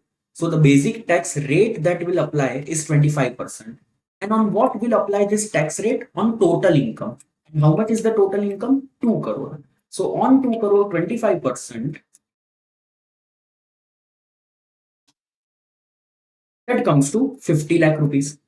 Plus tell me how much surcharge will apply. How much surcharge will apply? Can I say the total income is more than 1 crore but up to 10 crore? So the rate of surcharge which will get applied is 7%. So on this 50 lakh, we will add 7% surcharge. So totaling to 53 lakh 50,000. And finally, we will add 4% health and education cess. That comes to 55 lakh 64,000. Understanding up to now? Tell me, to this domestic company, total income is 12 crore. Turnover of 20 to 23 is more than 400 crore. So what will be the tax rate? Can I say the tax rate will be 30%, which will be applied on the total income? So 12 crore into 30% comes to 3.60 crore. Achha, total income is more than 10 crore. So how much will be the rate of surcharge? 12%. So if we add 12% over here, it will come 4 crore, 3 lakh, 20,000. And in that we will add 4% cess, which will come to 4 crore 19 lakh 32,800. Now, if this foreign company total income is 2 crore, can I say to a foreign company turnover of any year is immaterial because 35% is the compulsory tax rate. So 2 crore into 35% comes to 70 lakh. On that, how much surcharge will be applicable? 2%, because 1 crore to 10 crore, foreign company, the rate of surcharge is 2%. So 70 lakh plus 2% comes to 71 lakh 40,000. And in that, I will add 4% health and education cess, 74 lakh 25,600. Similarly, this company, 12 crore, on that again 35% will be the rate of surcharge, 4.20 crore. How much surcharge will get applied? 5%, because the total income is more than 10 crore. So 4 crore 20 lakh plus 5% comes to 4 crore 41 lakh. And in that, I will add 4% health and education cess, 4 crore 58 lakh 64,000. So this is how we used 25%, 30%, 35%. We used 7%, 12%, 2%, 5%, and ultimately 4% cess. This is the whole and sole example of any company. Now, please understand one more thing. Inter CA is majority about individual HUF. You will be asked the question about individual HUF in Inter CA. Firm, company, etc. is a part and parcel of final CA, and that is generally asked in final CA. So the tax rate of company, the surcharge rate of company, firm, this all things will be mainly asked in MCQs. If it is to be asked, it will be asked in MCQs, not under descriptive. Okay, surcharge is done. Now there is a small concept which is again like a hidden adjustment which you will forget in your exam. And that concept is called as rounding off. What that concept is called as basically rounding off. Now this you will forget in your exam. There are two sections, 288A, 288B. Which are the two sections I said? 288A, 288B.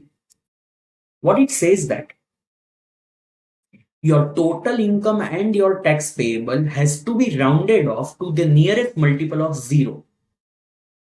10 rupees round off. If let's say my total income is 5 lakh 22,222, I cannot write it as of now like this. I have to do round off, and after doing round off, the total income will be 5,22,220. 10 rupees round off. Acha, what if my total income is 5,22,226? Then I have to round off it to 5,22,230. Acha, what if my total income is 5,22,225? Again, it will be 5,22,230. Means if the last digit of your total income is less than 5, lower side round off. If the last digit of your total income is more than or equal to 5, higher side round off. Which things you need to round off? Two things. Total income also, tax payable also. Total income is to be rounded off as per 288A. Tax payable is to be rounded off as per 288B. And let's say my tax payable comes to 2355. What I will pay to government? I have to round off it, and I have to pay 2360. What if my tax payable is 12,433? I have to round off it to 12,430. So last digit less than 5, lower side. Last digit 5 or more than 5, higher side. This is the fixed system of rounding off. Asha, you don't round off each and everything. I mean, you don't round off basic tax also. You don't round off rebate also. You have to round off the ultimate tax payable. The final tax payable is to be rounded off. Which sections we used? 288A, 288B. 288A says total income to be round off. 288B says tax payable to be round off. Are you understanding my point? Hidden adjustment. You will definitely forget this in exam. And if you forget this, they can deduct 1 or 2 marks because you forgot to apply the section. Okay. Last first concept of this chapter from my side. Acha, as such, many concepts are still remaining in this chapter. There are so many concepts that I don't teach in this chapter, even though it is given in ICI study material under first chapter, but it is linked to some other chapters. So I generally teach those things in particularly other chapters, and I don't teach those sections or those topics in this first chapter. As of now, we are going to discuss a concept which is called as marginal relief. What is the concept is commonly known as marginal relief. Before we go to marginal relief, let us quickly revise. Let us quickly revise whatever we have done up to now in tax calculation. First, if we discuss about basic tax, individual HUF, AOP, BOI, AJP, they are having two systems. Old system 115 BAC. If we calculate tax as per old system, can I say there are three columns: individual, that is resident individual below 60, HUF, AOP, BOI, AJP, all non-resident individual up to 2,50,000 0, 250 to 5 lakh 5%, 5 lakh to 10 lakh 20%, above 10 lakh 30%. Resident individual of age 60 or more, senior citizen, up to 3 lakh there will be no tax, balance everything will remain same. Resident individual of age 80 or more,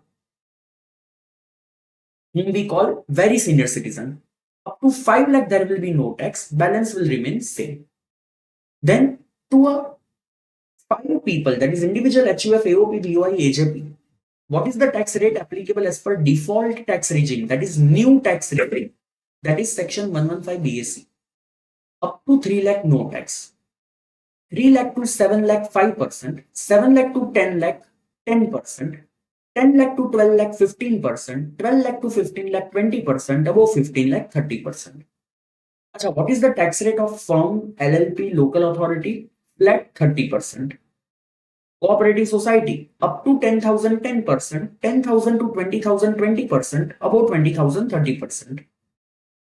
Domestic company 30%. But if the turnover of 20 to 23 is less than or equal to 400 crore, then it will be reduced to 25%. Achha, foreign company, what it will be? 35%.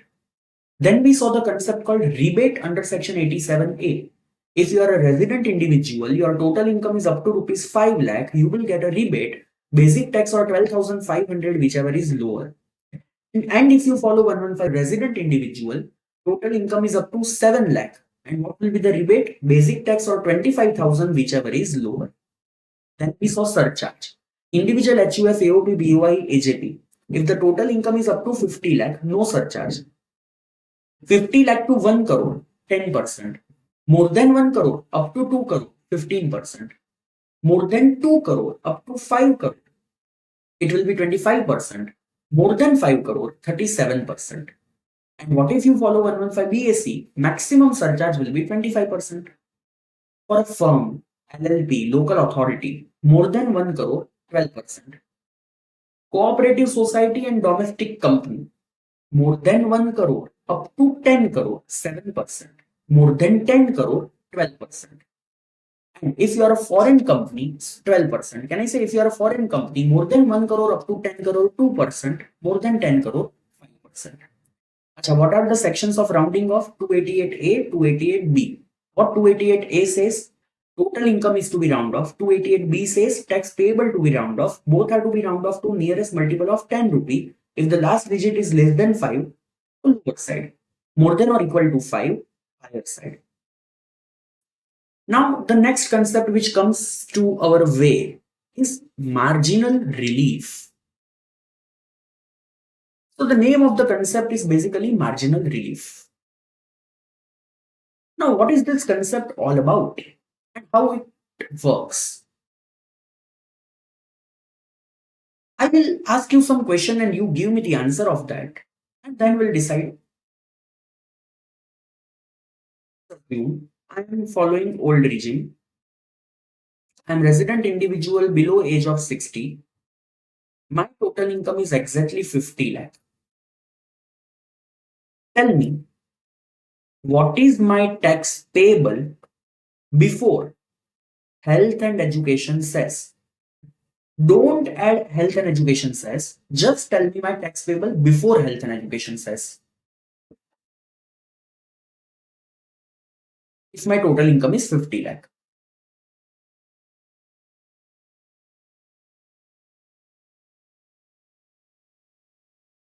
So can I say up to 10 lakh, it will be 1,12,500. On balance 40 lakh, it will be 30%. So the total tax will be 13,12,500. 4% says not to be added. Surcharge not to be added because income is not more than 50 lakh. It is exactly 50 lakh. Now let's say mistakenly I earned more money. Mistakenly. And now my total income is, let's say, 51 lakh. Tell me, what will be my tax before health and education cess? Now, what will be my tax before health and education cess?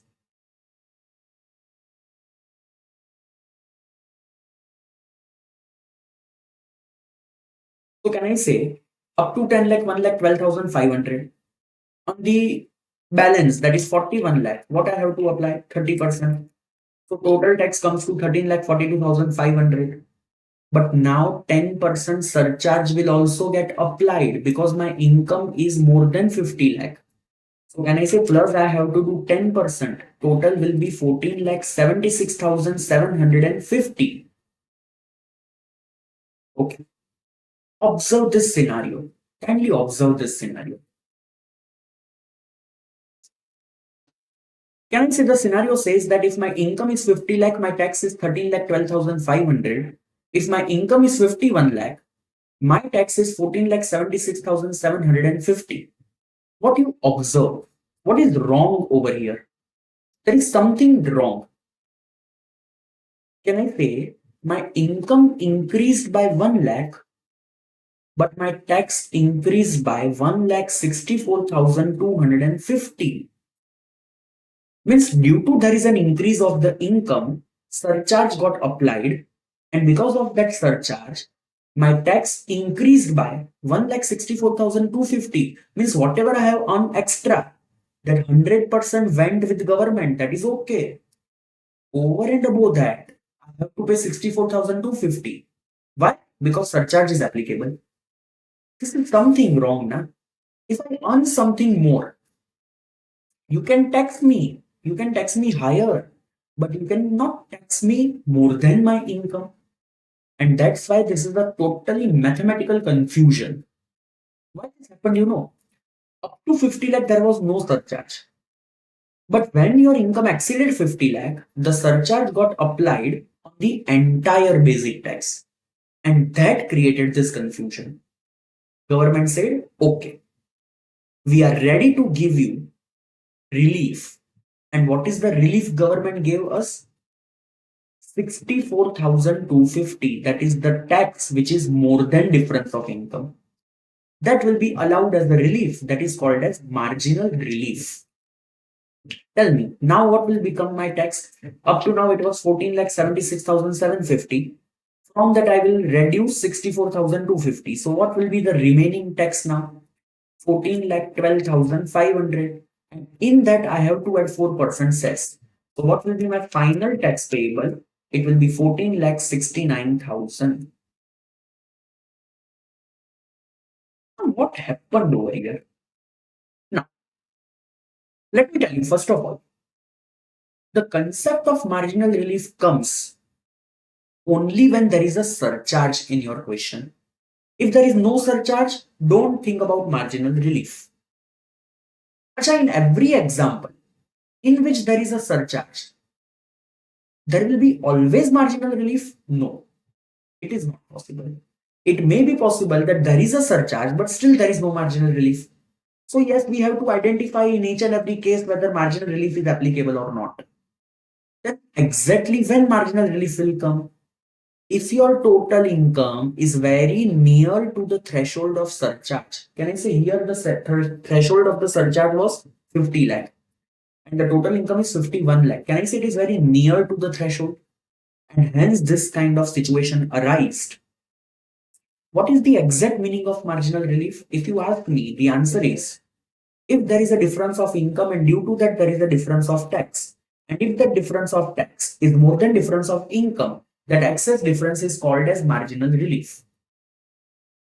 I repeat, if there is a difference of income and due to that there is a difference of tax, and if that difference of tax is more than difference of income, that excess difference is called as marginal relief. And that will be allowed as a discount. And on balance, you will add 4% cess. But sir, here government has given discount only of that excess tax. What about this 1 lakh rupees? We earned 1 lakh, we lost 1 lakh. Correct. It is still there. Government has given discount only of that extra tax, not up to difference of income. That to 100% you have to pay compulsorily because you earned more. You have to pay the tax. Simple. So now tell me, if my total income is 50 lakh, what is the tax before health and education cess? We just calculated 13 lakh 12,500. If my income is, let's say, 55 lakh, tell me, what is my tax before health and education cess? Don't add health and education cess. Just tell me what is the tax before that. So can I say if the total income is 55 lakh, then on balance 45 lakh 30% plus 1 lakh 12,500, that comes to 14 lakh 62,500. Plus I have to add how much? 10% surcharge because income went more than 50 lakh. So 16 lakh 8,750. Now tell me how much marginal relief will be given? How much marginal relief will be given? Why nothing? Income exceed by 5 lakh, but tax has gone only by more than 2,96,250. Can I say difference of tax is not more than difference of income? I'm already in concession. There is no need of marginal relief.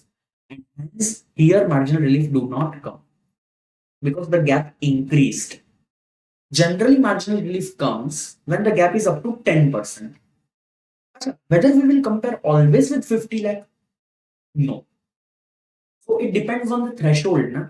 What if my total income is 1 crore 3 lakh? Then I will compare my tax with 1 crore because it is the nearest threshold. What if my total income is 2 crore 5 lakh? I will compare with 2 crore because it is the nearest threshold of surcharge. What if my income is 3 crore 10 lakh? Then what is the nearest threshold? 2 crore because now the next threshold is directly 5 crore. And see, 2 crore is the threshold. Income is 3 crore 5 lakh. Can I say gap is too much? I will not look at marginal relief concept because that cannot be the possibility. What if the total income is 5 crore 2 lakh? Then I will compare my tax with 5 crore. So basically, I have to compare with the nearest threshold. And if I see that difference is too small, then marginal relief can come into the picture. Sir, can you tell me the approx income for each and every threshold up to which marginal relief can come? No, I will not tell you. Because see, the age changes, the limit will change. 115 BAC, the limit will change. And so many limits you have to remember. So better you just do a calculation and you see whether marginal relief comes or not. Simple. Acha, tell me. Now I will give you some examples and you need to solve one by one each and every example and we will see whether marginal relief is coming over there or not. First of all, let's say there is a person, Mr. A, whose age is 30 years, he is resident, his total income is 50 lakh 80,000. Calculate tax payable on 50 lakh 80,000. Calculate tax payable.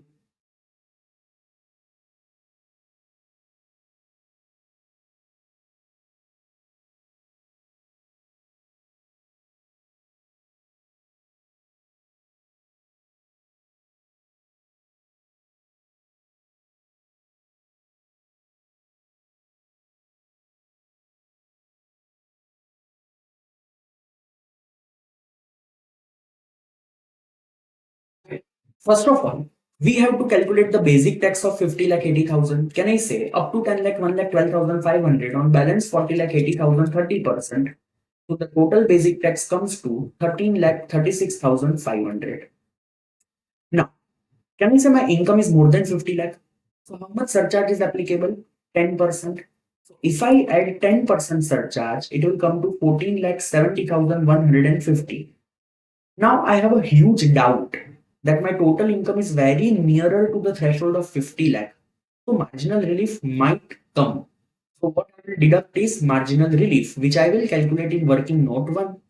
Whatever will be the balance, I will add 4% health and education cess, and that will be my tax payable. Now let us calculate marginal relief. Let us have a look on working note number 1. So if my total income is 50 lakh 80,000, then what is the tax before health and education cess? We just computed 14 lakh 70,150. What if I earn exactly like my threshold, that is 50 lakh? My tax is 13 lakh 12,500. What is the difference of income? 80,000. What is the difference of tax? Can I say it is 1,57,650? Yani difference of tax is more than difference of income. What is the difference? 77,650. That much will be deducted as marginal relief. 1470,150 minus 77,650. Tax will remain to 13,92,500. And then I will add 4% cess. 14,48,200. This is my tax payable. Acha, question arises, marginal relief applicable only to resident or non-resident also? To all. To all marginal relief is applicable. If they have this kind of scenario, marginal relief will come. Okay, tell me, Mr. A, total income is 1.02 CR, 1 crore 2 lakh. Calculate tax payable. Acha, calculate with due care. Here too many things you have to see. Tell me the tax payable if total income is 1 crore 2 lakh.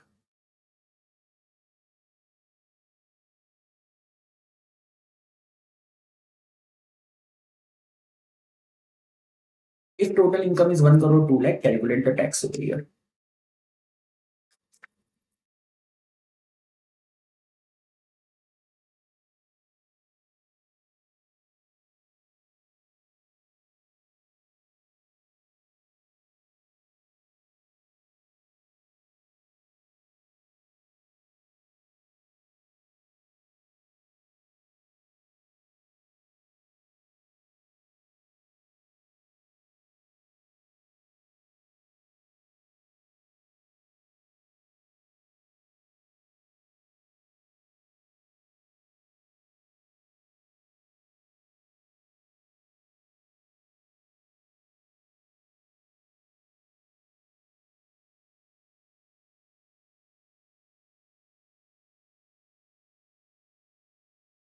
First, we will calculate basic tax. Tell me, what is the basic tax of 1 crore 2 lakh? 92 lakh into 30% plus 1 lakh 12,500. That comes to 28 lakh 72,500. Now tell me, how much surcharge I will add over here? Can I say 15%? Because now my income is more than 1 crore. So the rate of surcharge will be 15%. So by adding 15%, it will be 33 lakh 3,375. But now I have a doubt that my income is very nearer to the threshold of 1 crore. So what I will deduct from this? Marginal relief, which I will calculate in working note number 1. And then I will add 4% health and education cess. That will become my tax payable. Now let us come to working note 1. 1 crore 2 lakh is my total income. And on that tax is 33 lakh 3,375. What if I earn exactly up to 1 crore? Then what will be my tax before health and education cess? What will be my tax before health and education cess? So can I say if I earn exactly up to 1 crore, so basic tax will be 90 lakh into 30%, that is 27 lakh, plus 1 lakh 12,500, 28 lakh 12,500. But now I will add surcharge also, because this income is 1 crore on which surcharge is applicable. And how much it will be applicable? 10%. So now the tax will be 30 lakh 93,750. 30 lakh 93,750. Can I say my income increased by 2 lakh? But my tax increased by 2 lakh 9,625. Then how much is the marginal relief applicable over here? 9,625. That much will be deducted from this. So how much will be the balance over here? If I deduct 9,625, it will be 32,93,750. And plus I have to add 4% cess, 34,25,500. Moral of the story. Marginal relief comes when earlier there was no surcharge, now there is a surcharge. Or earlier there was a lower rate surcharge, now there is a higher rate surcharge. In both the case, marginal relief can come into the picture. Okay. Calculate tax payable if my total income is 2 crore 3 lakh. Mr. A, below 60, old regime. 2 crore 3 lakh is the total income. Calculate tax payable. Calculate.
Okay, first I will calculate basic tax. Can I say 1 crore 93 lakh into 30% plus 1 lakh 12,500? That comes 39 lakh 2,500. Plus I will add a surcharge which will be at the rate of 25% because my income exceeded by 2 crore. So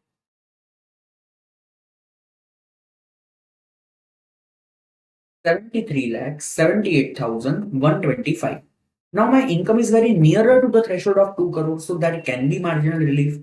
I will deduct the same. On balance, 4% health and education cess will be added. Now tell me, if my income is 2 crore 3 lakh,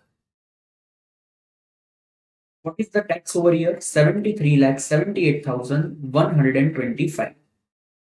That is basically 59 lakh 2,500 plus 25%. If my income is exactly 2 crore, which is the threshold, then what will be the basic tax? Can I say 1 crore 90 lakh into 30% plus 1 lakh 12,500, and on that I will add 15% surcharge because on 2 crore rupees of income 15% is applicable. So what will be my tax in this case? 66 lakh 84,375. My income increased by 3 lakh, but my tax increased by 6,93,750. How much marginal relief is applicable? 393,750. So that much I will deduct, 393,750. And the balance over here, 69 lakh 84,375. I will add 4% cess, 72 lakh 63,750 will become my tax payable.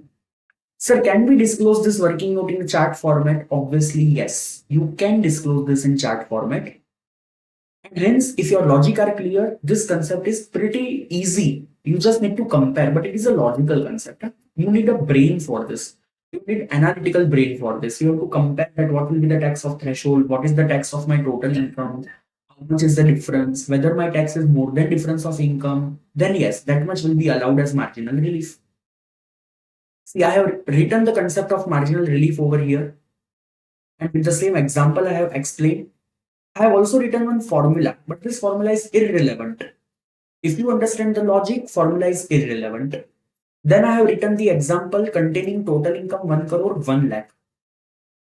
Calculate the same and tell your answer with this. Calculate 1 crore 1 lakh and tell your answer with this. I'm giving you 1 minute for this.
Now I'm giving you some examples which you need to solve one by one, covering so many aspects of tax, rebate, surcharge, and all that stuff. And let us see whether you can calculate or not. Some simple, some difficult. Mr. A, resident, 30 years, total income 4,90,000, old region. Mr. B, non-resident, 80 years, total income 6,90,000, 115 DAC. C and company, which is a partnership firm, total income 1 crore 50 lakh. ABC Limited, turnover of 20 to 23, 300 crore, total income 1 crore 1 lakh.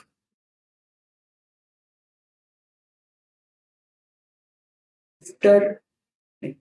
ABC Cooperative Society, total income 2 CR. First of all, calculate this much.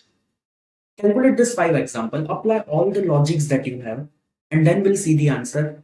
This is one kind of revision of this entire chapter. Calculate. First, calculate this. We'll discuss this and then you move forward. Mr. A, resident, 30 years, total income is 4,90,000. Calculate that.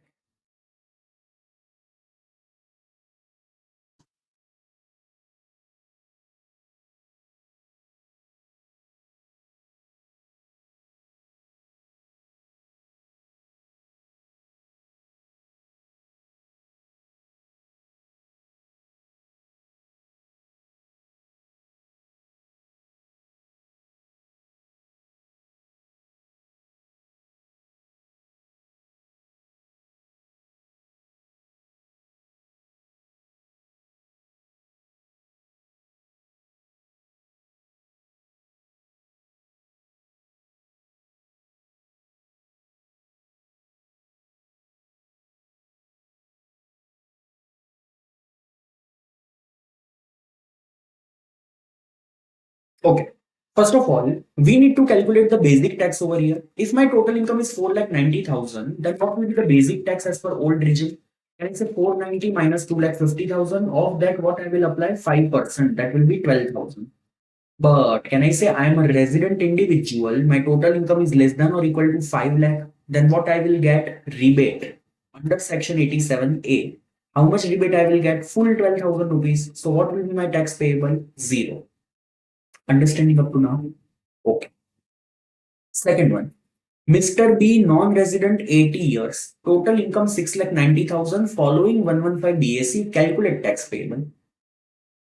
Calculate this.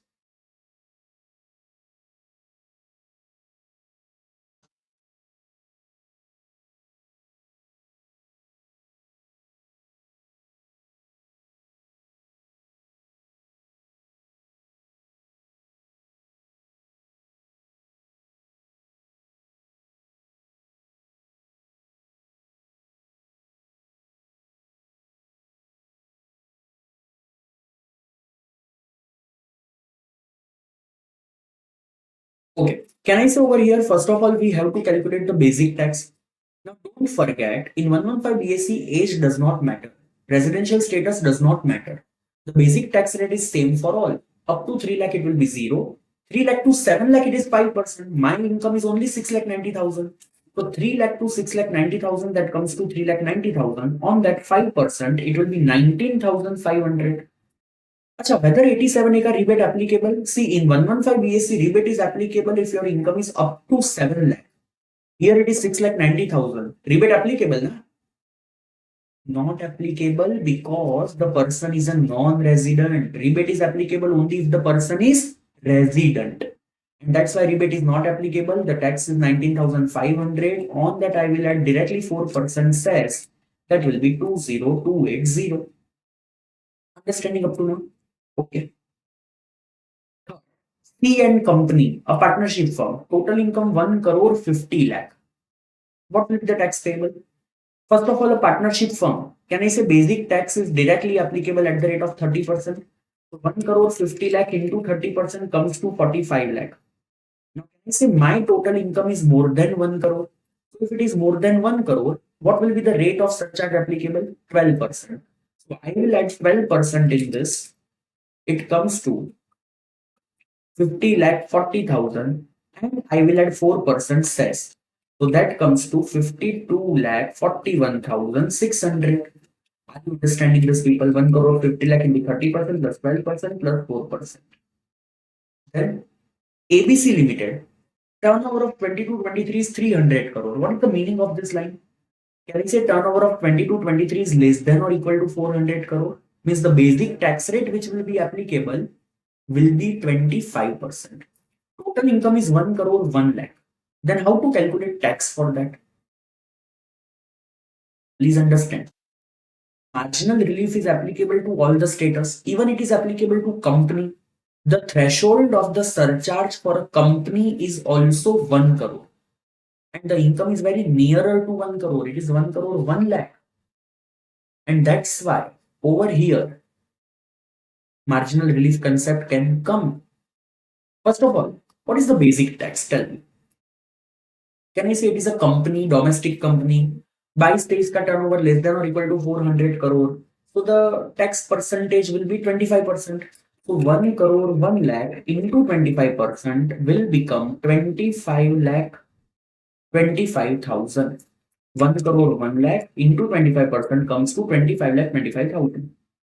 Plus, can I say the income is more than 1 crore? So surcharge applicable at the rate of 7%. So if I add 7% over here, it will come to 27 lakh 1,750. But now I have a doubt that my income is very nearer to the threshold.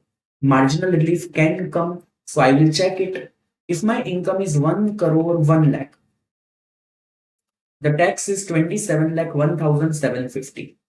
What if my income is exact 1 crore in case of a company? Surcharge is not applicable because for a company, surcharge starts from a total income of 1 crore, more than 1 crore. If it is exactly 1 crore, surcharge is not there. Only 25% tax will be there. So 1 crore into 25%, it will be 25 lakh. Income exceeded by 1 lakh. Tax exceeded by 2 lakh 1,750. Then what is the marginal relief? 1 lakh 1,750. What is the tax payable now? 26 lakh plus 4% cess. 27 lakh 4,000. Are you understanding this? So marginal relief is applicable even for a company. Then ABC Cooperative Society, total income is 2 crore. Okay. Tell me, for a cooperative society, what is the tax slab?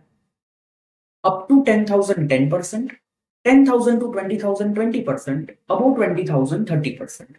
So first I need to calculate basic tax. Up to 10,000, 10%, that comes to 1,000. 10,000 to 20,000, 20%. So basically, this will come to 2,000. And more than 20,000 on entire amount, it is 30%. So 2 crore minus 20,000 into 30% comes to 59 lakh 94,000. So what is the total basic tax over here? It is 59 lakh 97,000. 59 lakh 97,000 is my basic tax. For a cooperative society, what is the rate of surcharge? If income is more than 1 crore, 7%. And if it is more than 10 crore, 12%. Here it is more than 1 crore. So the rate of surcharge will be 7%. 59 lakh 97,000 plus 7%. That comes to 64 lakh 16,790. And ultimately, I will add 4% health and education cess. That comes to 66 lakh 73,462.6. So it is 62. This will be rounded off to 66 lakh 73,460 because the last digit is not 2. It will be rounded off. I'm understanding this, people. Cooperative society, firm, company, non-resident, resident, rebate, surcharge, marginal relief. We saw all the things in this particular 5 examples. So yes, these 5 examples were important for you. And it covers almost the entire chapter. Now, what we'll do is we'll quickly revise this entire chapter. Those who are hearing this video, you have two options. One, you can record this upcoming few minutes in your phone so that this chapter you can revise anytime in the future in few minutes. Like I will give you a voice recording in which 10 minutes you will revise entire chapter. Second one, you can open this video anytime from BB Virtual website from your dashboard, and basically you can hear this particular few minutes in which I will revise this entire chapter. I will go through this entire chapter, but you will also revise it with me at your home. Whenever I'm speaking any concept, you will revise with me so that with me even your revision is also done. So before I start revision, let me be very clear. There are few concepts in this chapter which I have not covered in this video. Like there is a definition of income given in the module. There is some concept called previous year of undisclosed sources. Certain cases where assessee is assessed in previous year. Some special tax rate, agricultural income. All this I have covered in different chapters that I have written over here so that you don't feel that I have ignored those topics. Those topics are not ignored. It will be discussed in some later chapters. Now, let's quickly revise this entire chapter. Take deep breath and be with me. Article 265 of the Constitution gives the power to government to collect the tax. Article 246 has done the bifurcation. Central list, state list, concurrent list. Central list, entry number 82, power to collect tax on income other than agriculture income.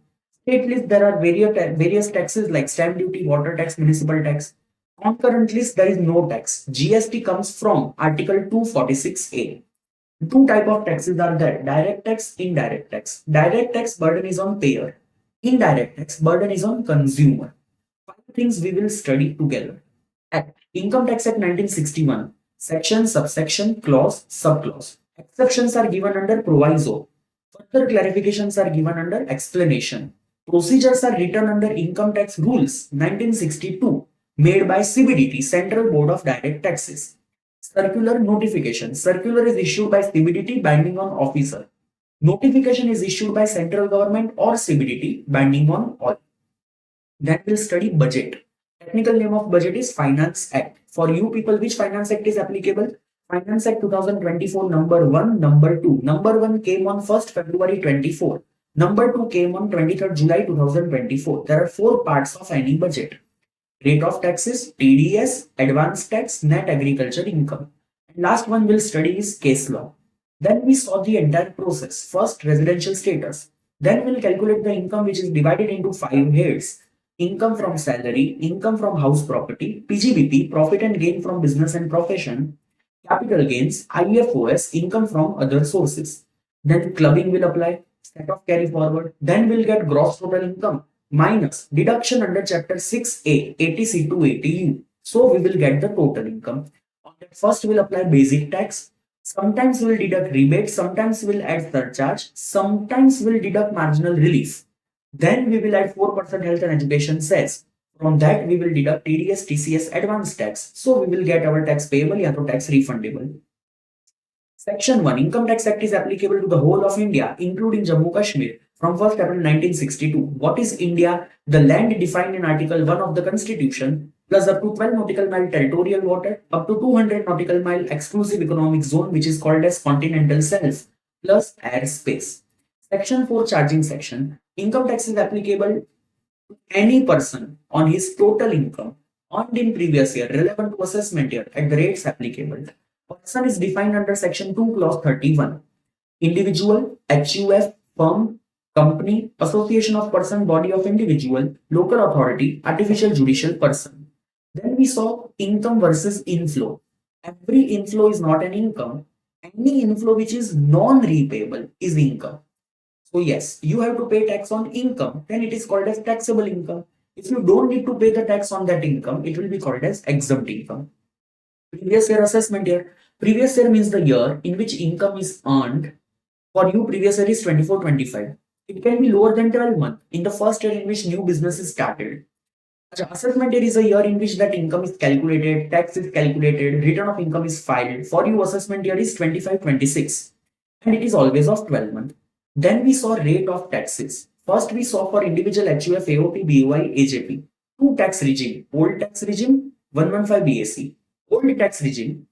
Resident individual below 60 plus HUF, AOP, BOI, AJP up to 2,50,000 no tax, 250 to 5 lakh 5%, 5 lakh to 10 lakh 20%, above 10 lakh 30%. Second is resident individual of age 60 or more, senior citizen. Up to 3 lakh there will be no tax, balance will remain same. Third column, resident individual of age 80 or more, very senior citizen. Up to 5 lakh there will be no tax, balance will remain same. Now that was old regime.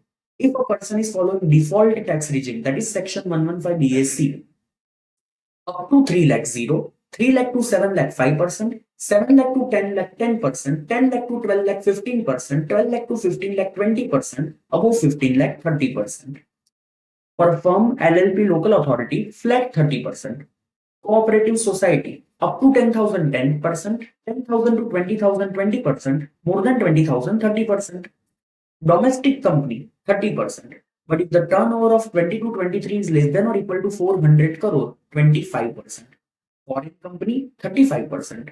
Then we saw the concept of rebate under section 87A. If you are a resident individual, your total income is up to 5 lakh, you will get a rebate, basic tax or 12,500, whichever is lower. And if you follow 115 BAC, the limit will become 7 lakh and rebate will be maximum 25,000. Then we saw the concept of surcharge. Individual HUF, AOP, BOI, AJP. If the income is up to 50 lakh, no surcharge. 50 lakh to 1 crore, 10%, 1 crore to 2 crore, 15%, 2 crore to 5 crore, 25%, more than 5 crore, 37%. Partnership firm, LLP, local authority, more than 1 crore, 12%. Domestic company and cooperative society, more than 1 crore till 10 crore, 7%. More than 10 crore, 12%. Foreign company, up to 1 crore, no surcharge. 1 crore to 10 crore, 2%. More than 10 crore, 5%. Then we saw a small concept called rounding off. 288A, 288B. Total income and tax payable. Both are to be rounded off. Nearest multiple of 10 rupee. If the last digit is 0, keep it as it is. If it is less than 5, lower side round off. More than or equal to 5, higher side round off. Then a concept called marginal relief. If there is a difference of income and there is a difference of tax, and if the difference of tax is more than difference of income, that excess difference is called as marginal relief. Generally, this comes when your total income is very nearer to the threshold of surcharge. And hence, after deducting marginal relief, 4% health and education cess will be added. That was our entire first chapter, except few cases which I said we'll discuss later.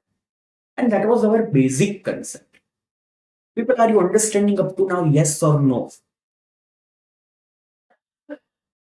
Perfect. Now, we are going to start with a very second chapter.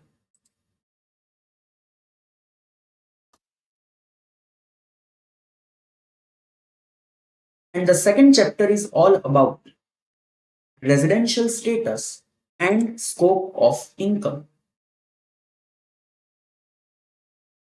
In today's lecture, we will be discussing about few things about this chapter, and then we'll continue obviously in tomorrow's lecture.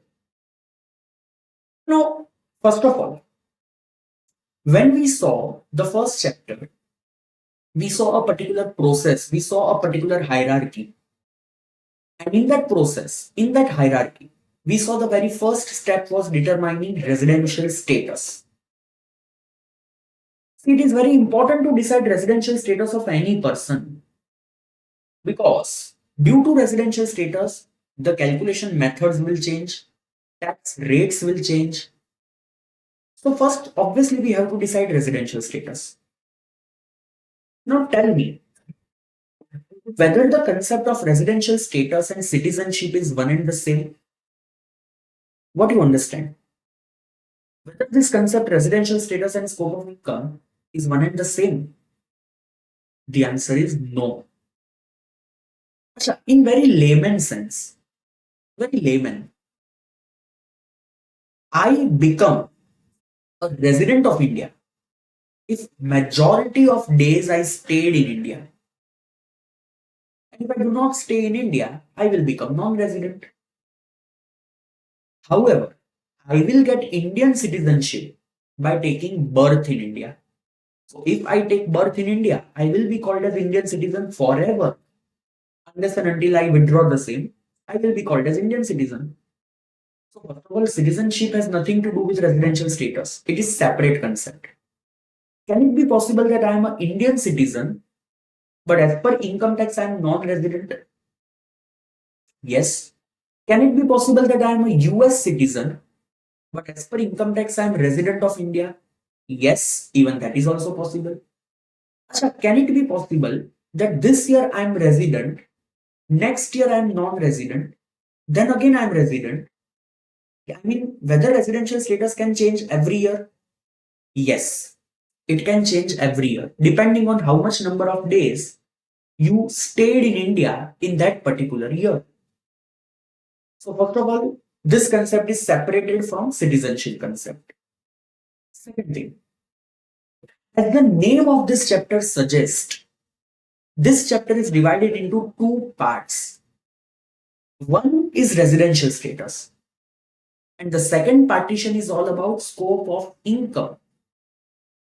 In residential status, we'll understand how to bifurcate the residential status, obviously, and why we are bifurcating it.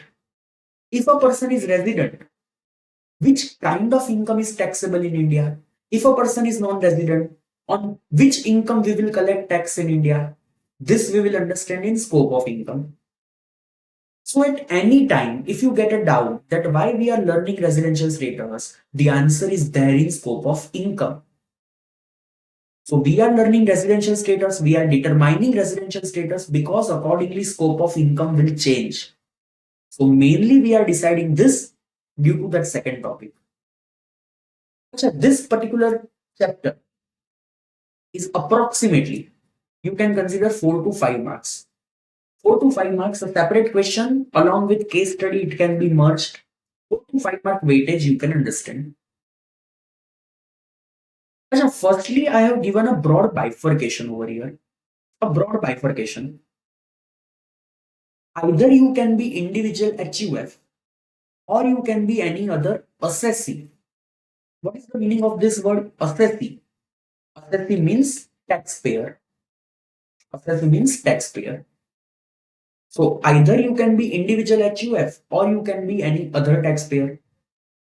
If you are individual HUF, either you can be resident or you can be non-resident. That is the broad bifurcation. When you become resident, when you become non-resident, that only we have to learn. Once you are resident, the things does not get ends over here. The word resident is further to be bifurcated. Now that person can either be resident and ordinary resident, which in short we will be calling R and OR. Or that person can be resident but not ordinary resident, which we can call it RBNOR. Repeat.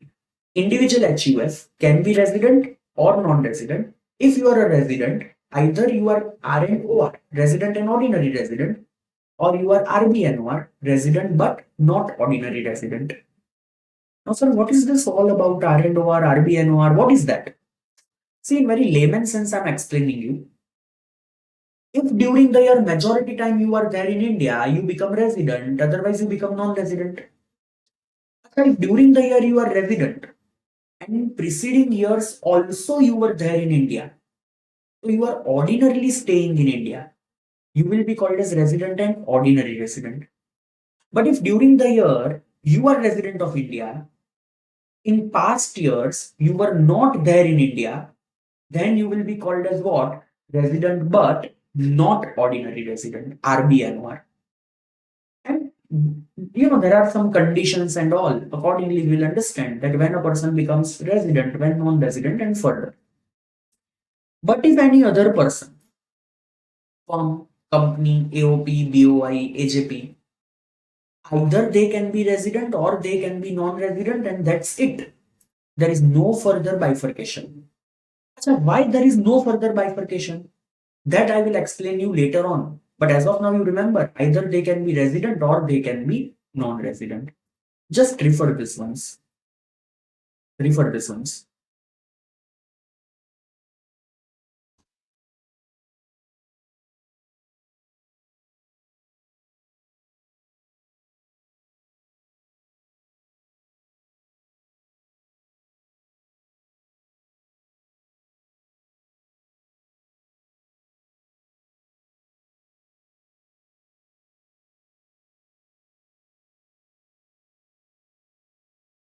So individual HUF, either resident or non-resident. If he is a resident, so resident and ordinary resident, or resident but not ordinary resident. And if any other assessee, resident, non-resident. That is the two only bifurcation. Now see how to determine residential status of each and every person. The method is different. Huh? For individual, method is different. For HUF, method is different. But the most important is residential status of individual. If that is done perfectly, all other residential status are a matter of half an hour in total. What is the most important topic is residential status of individual. Achha, this entire topic residential status is covered by section 6 and the topic of scope of income is covered by section 5. So residential status section 6, scope of income section 5. First we are learning about residential status of individual. Section 6 subsection 1 read with section 6 subsection 6. It is a combination of two sections. First I have described a small procedure over here. How we'll determine what is the steps to be followed. And once that is done, then we'll discuss about the conditions. First I will tell you two conditions and you have to satisfy any one of them. So first I will tell you any of the two conditions, any of the two basic condition. And this basic condition is written under working note number 1. After this chart. So you don't need to satisfy both the basic condition. Huh? You need to satisfy any one of the basic condition. And if that is done, you are called as resident. Otherwise, you are called as non-resident. If you satisfy neither of the basic condition, then you will be called as non-resident. Achha, if you are a resident person, then the matter does not stop over here. Na? Either you can be R&OR or you can be RBNOR. Then I will tell you two additional conditions in working note number 2. And you need to fulfill both the additional condition. Achha, if you fulfill both additional conditions, you will become resident and ordinary resident. And if you fulfill none of the additional condition or you fulfill one but you don't fulfill another one, you will be called as resident but not ordinary resident. Once again, first of all, what will do? I will give you two basic conditions. You will satisfy any one of them. If any one of them is satisfied, you will become resident. Otherwise, you will become non-resident. Then if you are a resident, I will tell you two additional conditions. And how much you have to satisfy? Both. If you satisfy both, you will become resident and ordinary resident. Otherwise, you will become resident but not ordinary resident. First, we have to discuss about working note 1, and that is basic condition. So basic condition, section 6, subsection 1. The first condition, taxpayer should be in India for at least 182 days during the previous year. Achha, can I say previous year means preceding year? No, previous year means current financial year. For us, 24-25. How many days that person should be staying in India? At least 182, greater than or equal to 182. Achha, tell me, why 182 first of all? So they took half of the year, 365 divided by 2. So lower side round off 182. Achha, this 182 has to be constant 182. Or let's say I came in India in April month, I went back in May, I again came in July, I went back in September. In total 182 is satisfied, constant 182 is not satisfied. Then what will happen? I will be resident. this 182 need not to be constant 182. If in total 182 days is satisfied, it is okay. If I fulfill 182 days ki condition, I don't need to see anything else. But what if I don't fulfill 182 days ki condition? Then don't lose the hopes. You are there with the second condition. Because you have to satisfy any one of them. Now, what is the second condition over here? Either you should be in India for at least 60 days during the year. But here there are dual condition.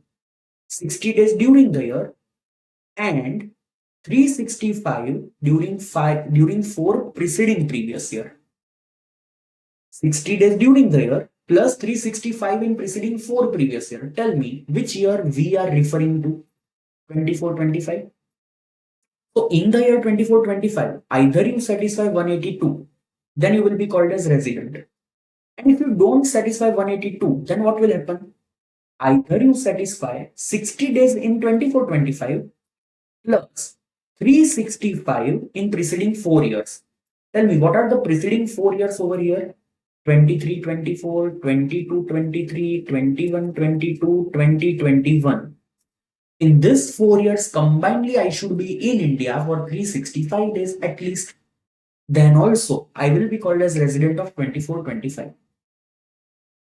What they have said, either 182 days during the year or 160 days during the year plus 365 in preceding 4 previous year.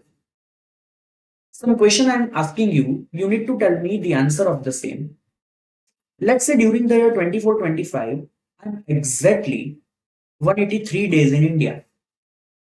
Tell me. So sorry. Tell me, am I resident or non-resident? Can I say resident? Because at least 182 days ki condition satisfied. Tell me, what if I am in India for exactly 182 days? Am I resident or non-resident? If exactly 182 days, can I say again resident because it is at least 182 greater than or equal to 182? Now what if I am in India for 82 days? Now can I say I'm not satisfying 182 days ki condition, but I'm satisfying 60 days ki condition. So then now I have to see what is there in preceding 4 years. Preceding 4 years means 23-24, 22-23, 21-22, 20-21. Now let's say in 23-24 I was there for 0 days, 22-23 0 days, 21-22 only 10 days, 20-21 I was there in India for 356 days. So now can I say all the 4 years total is more than or equal to 365? Then I satisfied 60 days during the year, 365 in preceding 4 previous year. I became resident of the year 24-25 because I satisfied the second basic condition. So tell me, what if for the year 24-25, I'm there in India only for 52 days?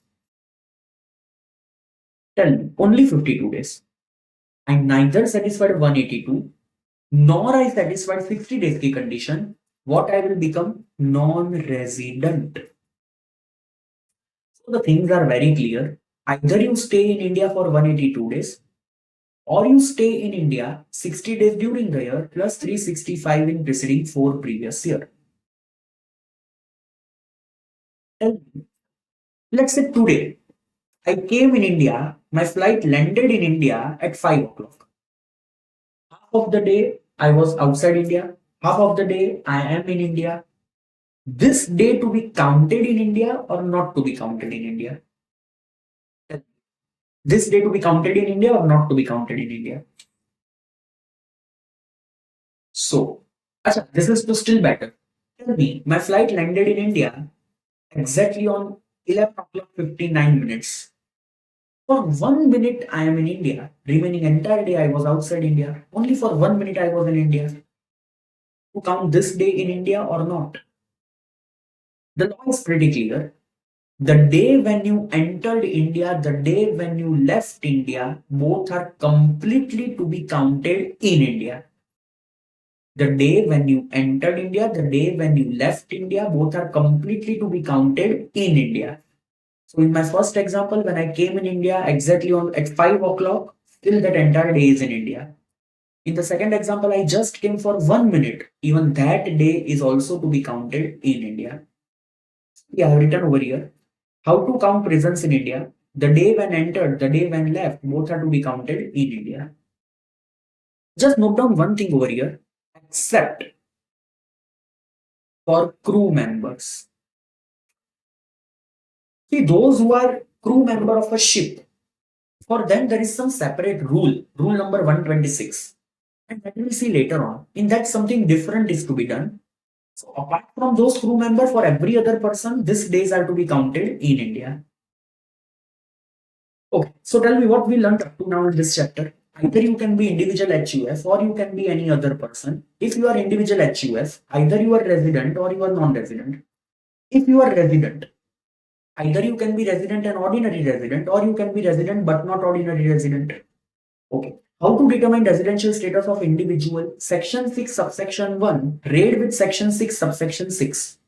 First, I will tell you two basic conditions. You need to satisfy any one of them. If you satisfy any one of them, you will become resident of India. If you don't satisfy, you will become non-resident. If you are resident of India, I will tell you two additional conditions.